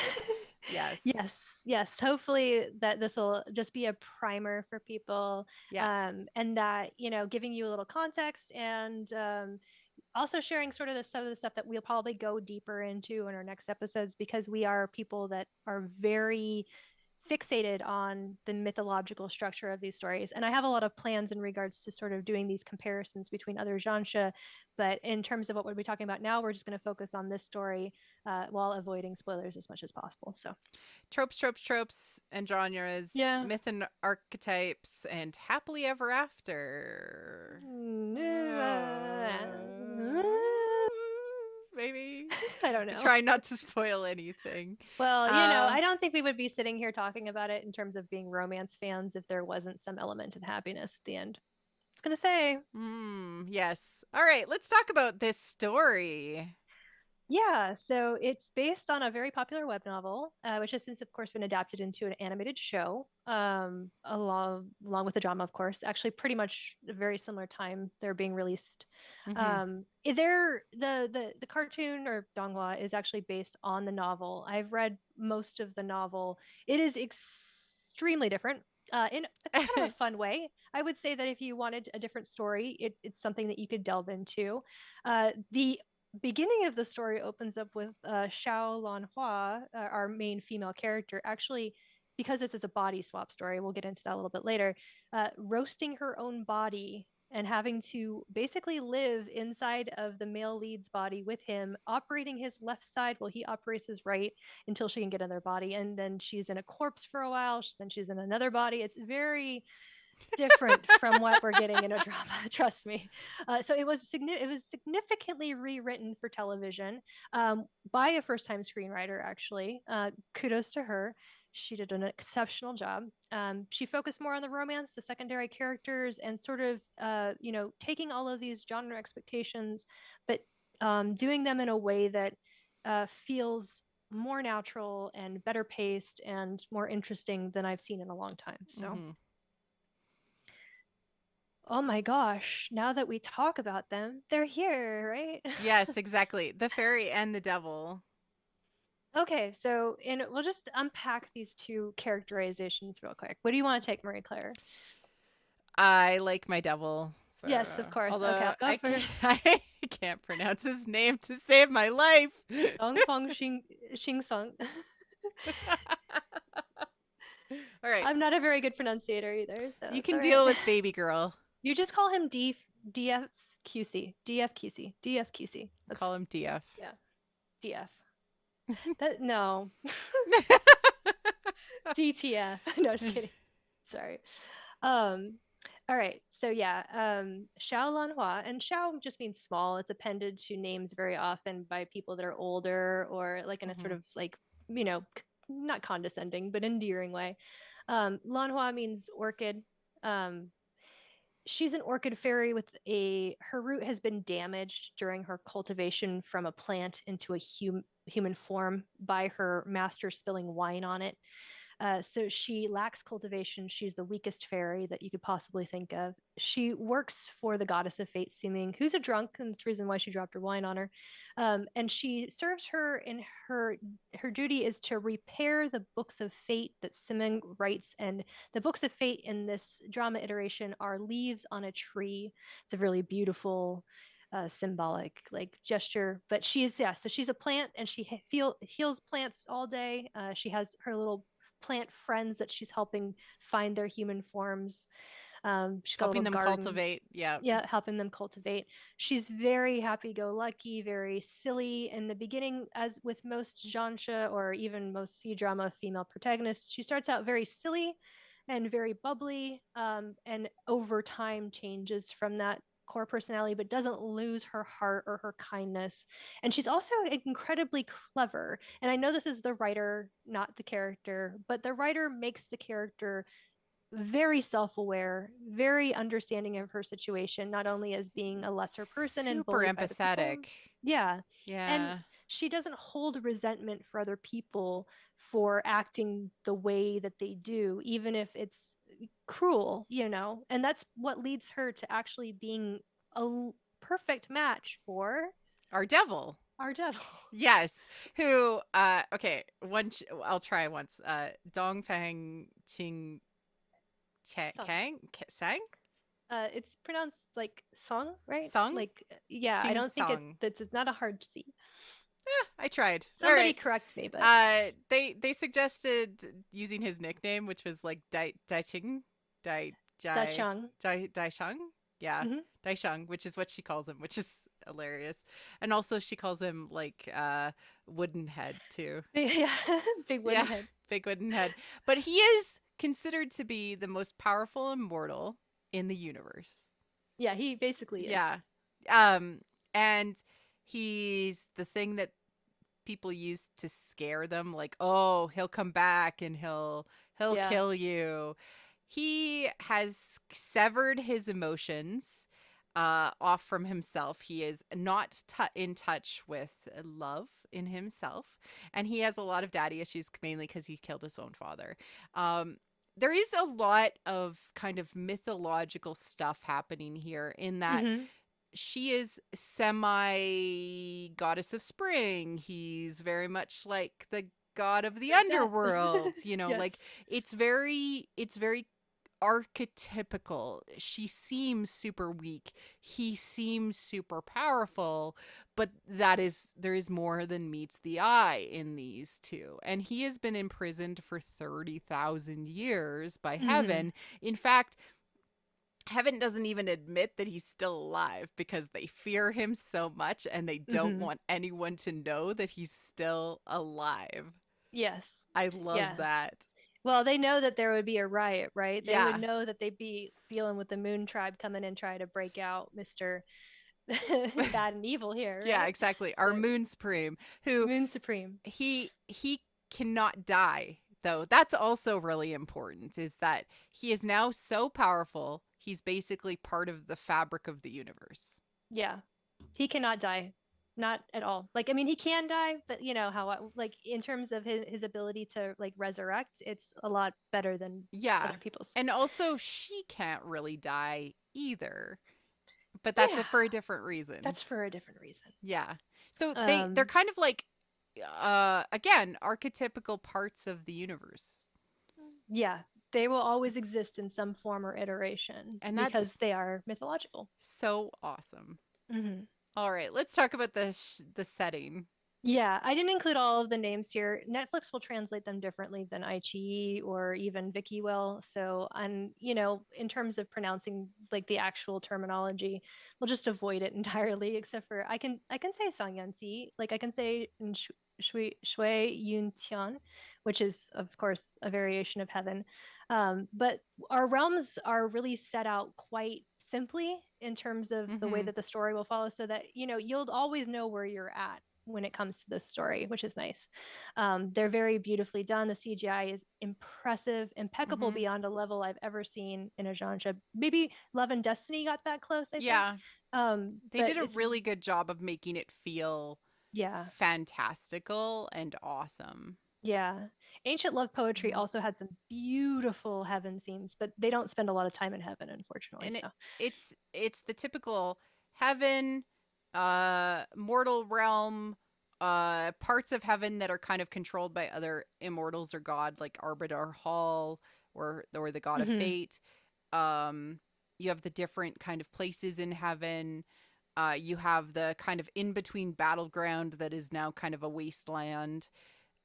You have the sort of ghost tribe, or like I guess it's kind of like the fairy market or the underground market kind of Yes, yeah. place. Like, My yeah. impression was that this is a like a newer place that was built on the edges of like the territories, I would say the Mm-hmm. battleground, especially because of the fact that they're processing the evil spirits from the battle that happened 30,000 years ago. Like the resentment of that, of all of the death is being processed in this specific area and being taken advantage of by parties Mm-hmm. that you'll meet in the story. Um, there's the beautiful location of the Moon Tribe, the Yeah. Sangyansi, and their palace. And it's I did not Gorgeous. show any interiors, but it is absolutely lush and gorgeous. I And it like that they took a very Turkish element to it, or yeah, a very you know, Middle Eastern feel to it, it which feels speaks to lived in that. and real, which is so hard to do with something Yes. that basically is all CGI except for the sets. But Yeah. they do an amazing job, especially of Dylan Wang's costumes, to make Yeah. him feel, and he gets eye makeup too, which instantly is a bonus and a win for us. Yeah, When it's the goth effect, we're the just emo effect. winning. We're just Yes. winning nonstop with his costumes, his headpieces, and his eye makeup. Yeah, the costuming in this is incredible. Just Yeah. so well done, so perfect to the characters and in their moments. We couldn't share a lot of it because we would have to get into spoilers because it is so specific to the scenes, I feel Hmm. like, right? And but we'll really get into the meat of that when we actually break down some of the more I'm important parts of I'm the willing to show. do a costume analysis, Nat. I haven't done You that in 6 months, that's so that's all I ask of you yeah. to do, man. I love it. I can't wait. Let's talk about our secondary leads before. Yeah. So I Yeah. didn't include everybody that's in the show here, obviously. I wanted to fixate on these specific characters because they're introduced fairly early, with the exception of Jele. Uh, but you'll have, of course, in every drama, a second male lead. Hmm. And it's a question of whether or not they're in love with the female lead, but typically they are. And in this case, I'm not going to spoil it. Um, He's the brother of the emperor. He's the new god of war after Chidi Woman, the original god of war who sacrificed herself to imprison Dong Feng. she sacrificed herself to imprison him and also to seal 100,000 members of the Moon Tribe. So the Moon Tribe has been devastated. Like there is only a small portion of their population left, mostly women and children that are mourning the loss of their brothers and fathers and sons. Um, but now that that position is empty, it's taken by the most powerful person, which is the brother of the emperor, Xianxia, and he's a really really good example of a second male lead. We will again not spoil it. He is a very kind, compassionate person who has set aside his own interests in the name of duty. He's been betrothed to a goddess that's disappeared a long time ago, and he basically has his own emotions and internal journey that he goes through in the show. It is beautiful. Cannot wait for you to meet him. Yeah. We have how do you pronounce it? Wrong how? How? Yeah. Yeah. He is the bestie of our god of war, and he is the disciple of the last god of war. Yep. And He misses his master. yeah, and he likes to go drinking with his bestie. Yes. Yeah. Their introduction scene is just It's gorgeous. wow. Yeah. Yeah. No words. And then there's Xianxia, who is the devil's dragon Yeah. spiritual beast His and spiritual right hand beast, man. yeah. He's a powerful creature in himself. Like he could probably have led the Moon Tribe in the absence of No. his master. He's a But himbo. he's a himbo. He is the dopiest guy. I love him He's so much. perfect. Yeah. Yeah. Just this big giant black dragon that's terrifying, and he turns into like the sweetest puppy little man you've ever met in your entire life. Just yeah. so nice. I love him. And Jilly, who classifies as the classic money before anything else. Yes. person. Yeah. If she was in D&D, she'd be a rogue. Yeah. She only cares about bargaining, money, price, cost. She's the quote unquote the only friend that Xiao Lanhua has, and Yeah. only because Xiao Lanhua buys a bunch of elixirs off her trying to improve her cultivation. Yeah. So, I also do want to do a shout out for Danya, who is also a secondary character and has a solid arc with most of these characters. Yeah, I didn't include Fairy Danyan, and I feel really bad about that. Yeah. So I apologize. But we will talk about her in the future, especially she has. I didn't want to spoil the fact that she's like cool, actually. She's actually cool. Yeah. Yeah. Annoying, but cool. Annoying, but cool. They do some really amazing anti-tropes in this show as well. Yeah, they set up expectations and then they know your expectations and then they subvert them, which is the essence of good storytelling. Right, I'm going to make this one big. This is our relationship chart, which all good Asian dramas release a relationship chart. And all good fans subtitle it because they don't. So this is I got this off of my drama list, of course. I did not make this myself. This will give you a map of the main characters if you're ever confused or if you want to remember what their names are. They forgot Danyan too. So. Yeah. I mean, she's an important character, but apparently not as important as the mortal art characters who are on here, who you will be introduced to later. And they're small enough that hopefully you don't recognize the faces. If you do, then sorry. But yeah, there is a dedicated mortal arc in here, and I will spoil you to say that the mortal arc does not include our leads being reborn as mortals. Everybody applaud, clap. I need a round of applause. Like a really long time. It's the first time that and they don't lose their memories, so you get shenanigans. It's fun. Yeah. Amnesia is the worst trope ever, isn't it? It can be done well. It can be done eternal well. love. Yeah. All right. Others, yeah. Point set match. All right. Let's talk about trope heaven. Okay, yeah, we're getting into the meat here. So, people that have watched this already understand this, but for people who have not, we really need to just put the nail in the fact that this is quote unquote enemies to lovers. It's not enemies to lovers in the sense that they're fighting at each other's throat or, swords clashing. These are two people on the opposite ends of the spectrum of this entire universe who are literally thrown together. their peoples fight each other. Yes. to the point where they swap bodies. This happens in the first episode, so it was not really a spoiler. So I don't feel uncomfortable telling you that. But yeah, their soul switching happens. It happens multiple times. It is a source of comedy that cannot be beat. So good. Dylan Wang and Esther Mm-hmm. are exceptional. Like their acting as each other is so good. Yeah. And they're acting as variations of their real life components, I feel like.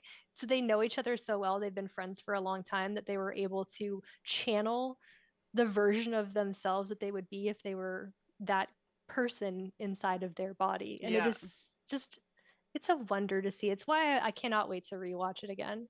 Me and you rewatching the show Yes, so this we can weekend. be better with I'm this. excited. Uh we also have Pet Monster Husband amazing stuff. He is Yes. oh my god, he is so sexy. Yes, for reasons that we will not explain. He ends up bound to her in a Yep. way where he cannot do anything to harm her. In fact, if she is harmed, he is harmed. And so Mhm. this leads to an adorable setup where he has to protect her. He has to make sure she's not unhappy. I put in the scene in where she's like, "You should know how I should know how sad I am." And he says, "I wish I didn't know." And then he starts crying because she's Yeah. crying. He has the tears are running down his face because he is feeling every emotion she is, experiencing every pain and injury. And he cannot help himself, even though he is the most powerful God in the universe And and has he's never been through this yeah, in his entire life. and he is incredibly monstrous and also willing to protect her because of those reasons. And so it ends up being so sexy. He's possessive at that point, Yeah. yes. Size kink, I had to put that in there. It was I just a mean, joke. He is he, taller than he- her, but but no, but we do get that moment where he's basically like a giant yes, for a he's moment. he's basically just flexing at that point. He's like, I'm out Yeah, of prison. I haven't had the opportunity to experience being myself in my full glory. And I need to show this little fairy what she's dealing with because she doesn't take me seriously. And it's wonderful what her reaction is. Again, I will not spoil it for you, but it's so, exactly. so good. We Age gap. we have an age gap sort of. John Cho always has an age gap. It's always disregarded by the actual physical ages of the actors, but Yeah. it's something I gravitate towards. Obviously, my favorite couple is 150,000 years apart or whatever. Yeah. So, but Opposites attract. yes. Absolutely. Yep. No, this is, and I'm going to go into that actually from like a mythological, archetypical perspective in a minute. Hmm. But it's really, really key to the story and why this story is so compelling is just the fact that opposites are sexy. Yes. Um, yin yang, sun moon, life death, Yes, and life it's and death, life literal. and death. Yeah. And yeah, like Xianxia's doing like the what I love about Xianxia's is and especially this story is it makes the metaphorical literal. We talked Yes. about life, death, life, and reincarnation, and it is the metaphorical, but they make it literal, so you get it right. You get Hmm. it on the two levels of literal and metaphorical. Yeah. Feral protection male lead, weak but clever female lead. It's Um, always a nice combination, I yeah, think. and also there's some super cool stuff with how she grows, which is great. Yes. Yeah. Yeah. It's like he basically they unlock the parts of themselves that they did not have, as always with these Mm-hmm. kind of Mm-hmm. romances. She teaches him compassion and love, and he teaches her how to be strong and to stand up for herself and to not be afraid. Um, so Exactly. it's Yeah. Absolutely. All right. Let's talk about genre subversion. Yeah, I figured I'd get into this one for people who have watched Xianxia and are very underwhelmed by a lot of them. I want to preface this by saying that all of the ideas you have about the things that bugged you in previous shows are very much subverted within this one. We have absolute, like every time in this show where I thought there was going to be a level of miscommunication or a level of dishonesty that was unchecked and just taken for at face value, it was counteracted in a way that made the characters so self-aware and intelligent, and also emotionally understanding of their partners and what their needs and their duties and obligations were. It was just so good at doing that. And they communicate with each other on multiple levels. It's not just the leads, it's also the secondary characters being aware of their problems and being Mm-hmm. included in this journey, right? I mean, stories of romance are wonderful when they're between two people, but that's not how real life works.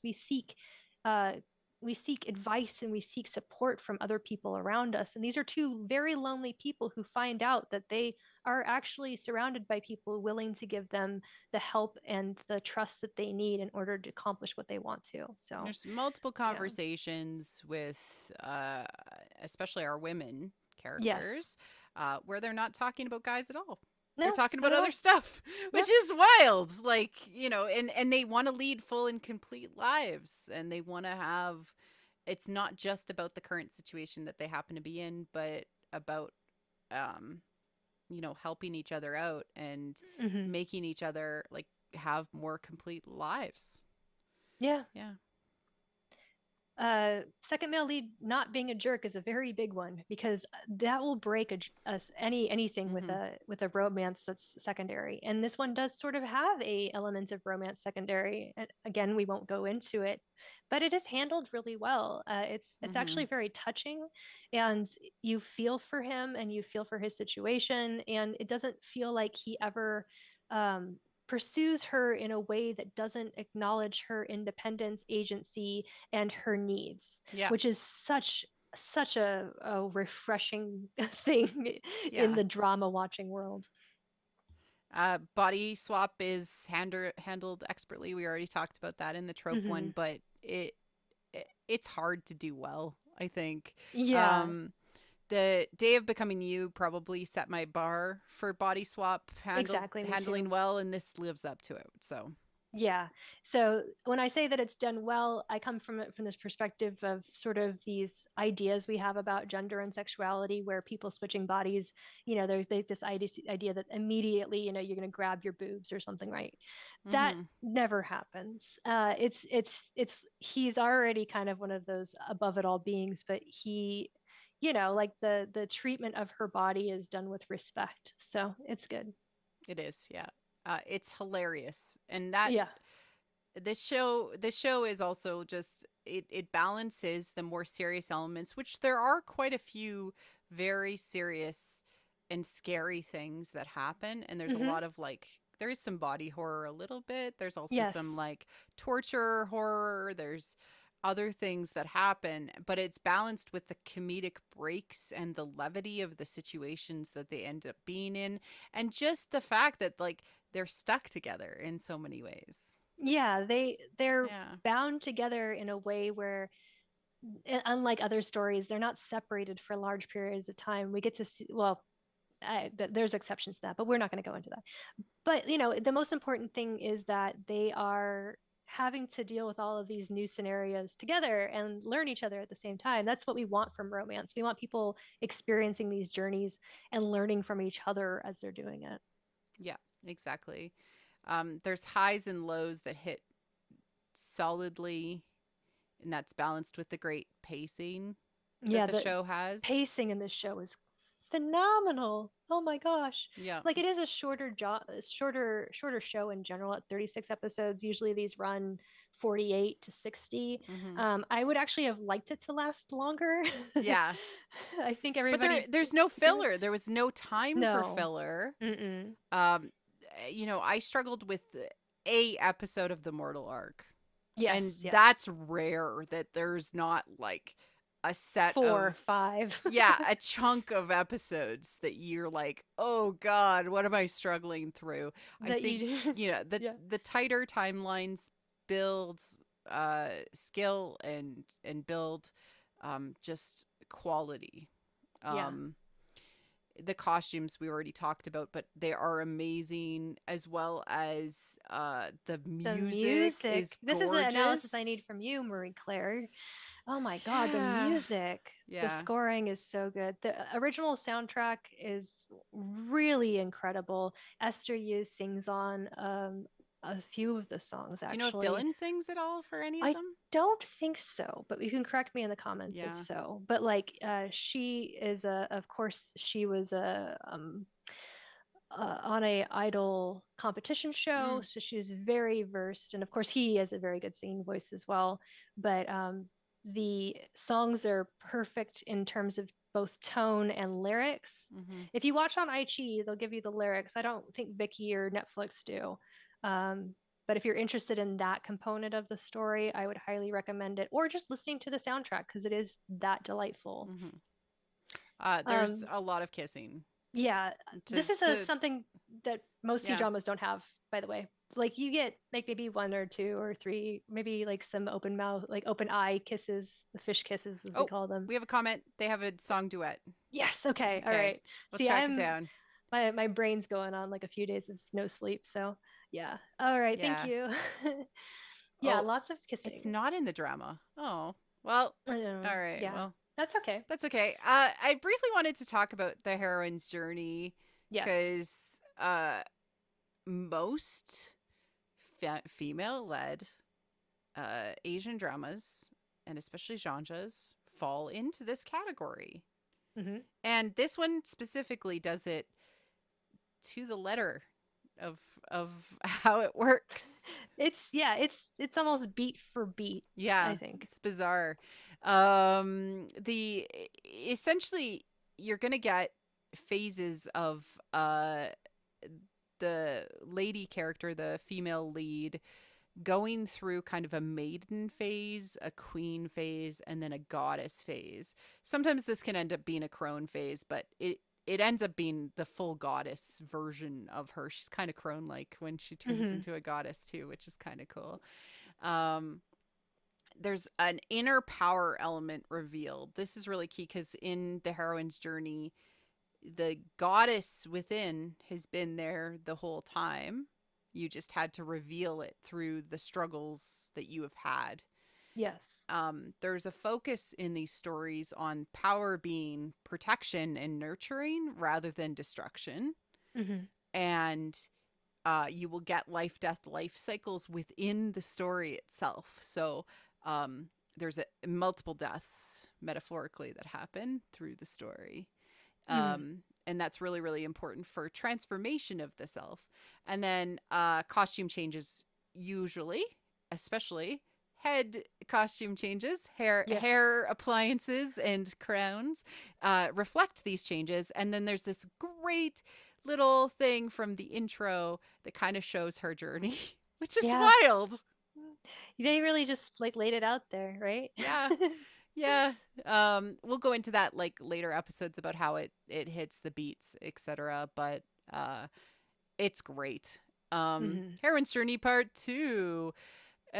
It falls into the Hades and Persephone archetypes, the goddess of life, god of death. It has a lot of very metaphorical things that literally happen. He has a literal tree in his heart that is his like emotions and his soul that she Hmm. heals. They journey to the underworld. There is a resolution with his father that she helps heal him. I compared this to Hana Yori Dango and specifically F4 because there's a lot of anti-patriarchal um elements to the story that's being told Hmm. because the wounds that are healed enable emotions and reconnection with emotions and love.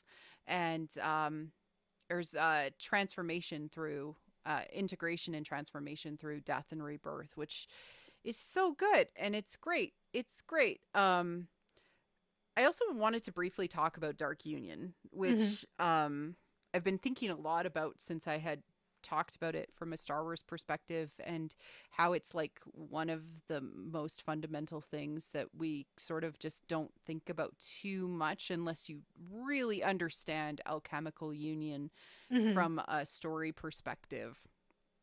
And in alchemical union, things break apart, and through the trials and tribulations that you have, you transcend and are reintegrated together with the opposite side of yourself that makes the world better. Hmm. And often in story, fairy tale, mythology, there's an attempt at an alchemical union with the wrong mate first, Hmm. often too sweet or too evil. Right? And Yes.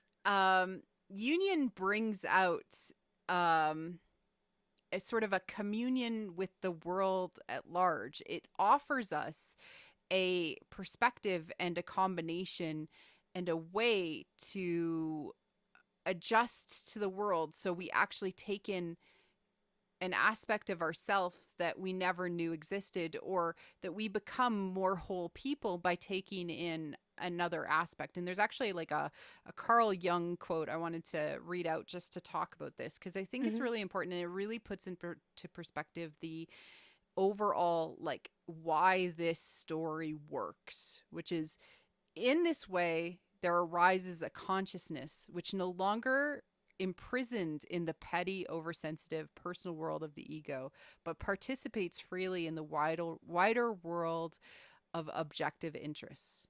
The widened consciousness no longer that touchy, egotistical bundle of personal wishes, fears, hopes, and ambitions, which always has to be compensated or corrected by the unconscious counter tendencies. Instead, in a function of relationship to the world objects, bringing the world of objects brings the individual into absolute and binding, indissolvable communion with the world at large. So through what we see in this show, we get that it's right when the relationship is right, Yes.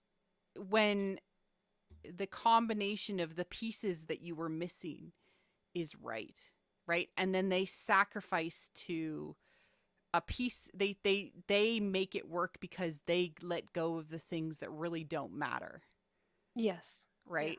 And that's like the dyad concept that we love from Star Wars. Do we love it? I don't know. We love I it, I mean, we guess. love it. We love it when it's articulated. Yes. Yes.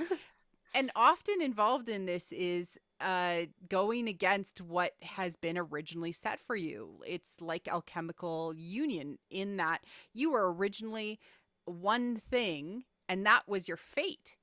Hmm. But changing that fate, changing that destiny, changing what you were is the only way to bring these disparate things together to create something new. Having these opposites create balance. Hmm. And this is the key to this show. I will try to articulate it better next time. No, that is absolutely correct. And also, just a really large part of Xianxia in general is this idea of, within these mythological structures, fate and destiny are the strongest thing, beyond gods in heaven, or even a universal sense of God above that. Because there are cases where there's just the Hmm. universe is God. Um, he sets, or they, or whatever, set the fate and destiny of these people, and going against it is, it's not just implied, it's required in order for them to overcome these internal uh, difficulties keeping them from becoming whole people. Yeah. they have to they have to go against these set roles and realize that what they're missing.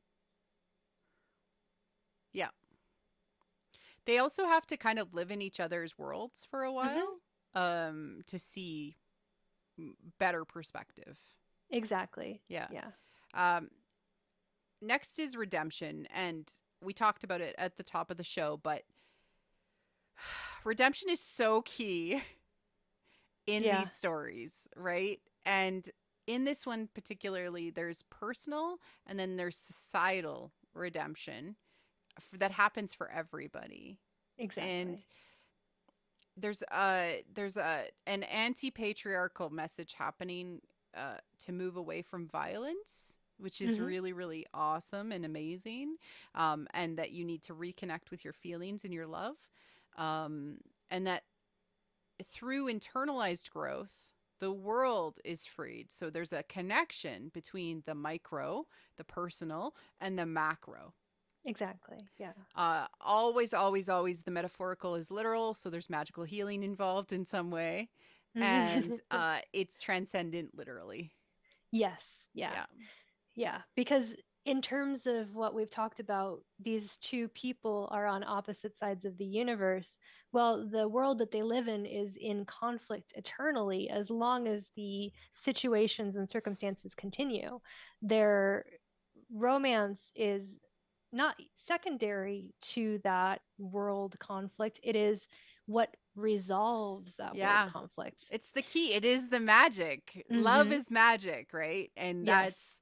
that's the key. Yeah. Happily ever after. Do we get a happily ever after? Well, you have to watch the show. And I didn't spoil it by putting them riding on the dragon. That's just a cute, really cute shot because that's my boy. But Yeah. um He's so cute. yeah, it just is something where I know why there's this impetus towards telling people you have to watch this. And it's not just for the reasons we talked about. It's not just it's not a perfect show even. But it really feels good and it almost feels needed in the time that we live in, that we have sort of Mm-hmm. something that has this amount of like just it's not naivety, it's what is the word where you well that's it, yeah, I know. um Whatever that word is. I'm sure the word I was trying to say is no, I'll Uh, figure it out probably tomorrow. yeah. um There. I mean, there's a certain amount of, I guess, just the world sucks, and it's nice to have something to be like. Well, maybe there is hope. yeah, definitely. Like there's just no like winking at the camera, there's no Mm-hmm. like there's no sense of being cringe by being as sincere is the word I was looking Oh. for, that I really appreciate about it. Sincerity is not something that you often find in Mm-hmm. stories because people that are writing them now have like grown up on stuff that they're like, okay, well, we know that well, how do we present this in a way where even if we know that we can make it feel like these people are actual people experiencing these emotions and are responding to them in a very human way. So, and not in a we're doing this because the writing dictates that we do it. So, Exactly. yeah. Um, Additional reading. I, of course, recommended Avenue X's YouTube. I've been following her for as long as I've been watching dramas. I don't always have the same opinions as her, but she has such a deep and insightful knowledge of the C drama industry and of the actors involved and everything that goes into Chinese media. She's worked in it as well. Like, you just have to go watch her videos. She pretty much reviews at least the first couple episodes of every single show that comes out, or covers them en masse in like reviews of current dramas. And so I kind of look to her as a touchstone of stuff. My drama list, if you're not on my drama list already and haven't started an account there, it's free. You sign up and then you can track what dramas you watch. But I primarily use it to source a lot of information. People post all of the stuff off of like Weibo and other platforms that I don't have easy access to. So you get all of like the timetables and the schedules and the behind the scenes pictures and the posters that are officially posted. Twitter drama community has also been such a godsend. I know that some of the people on here are part of that. Mm-hmm. And I just want to say shout out. I definitely appreciate everybody that's been involved in my drama watching experience on Twitter. I love going through the tags and finding people and retweeting them, Yeah. because I just love the idea that even if we're on opposite sides of the world, we're all appreciating the same story. So, yeah. Exactly. Yeah.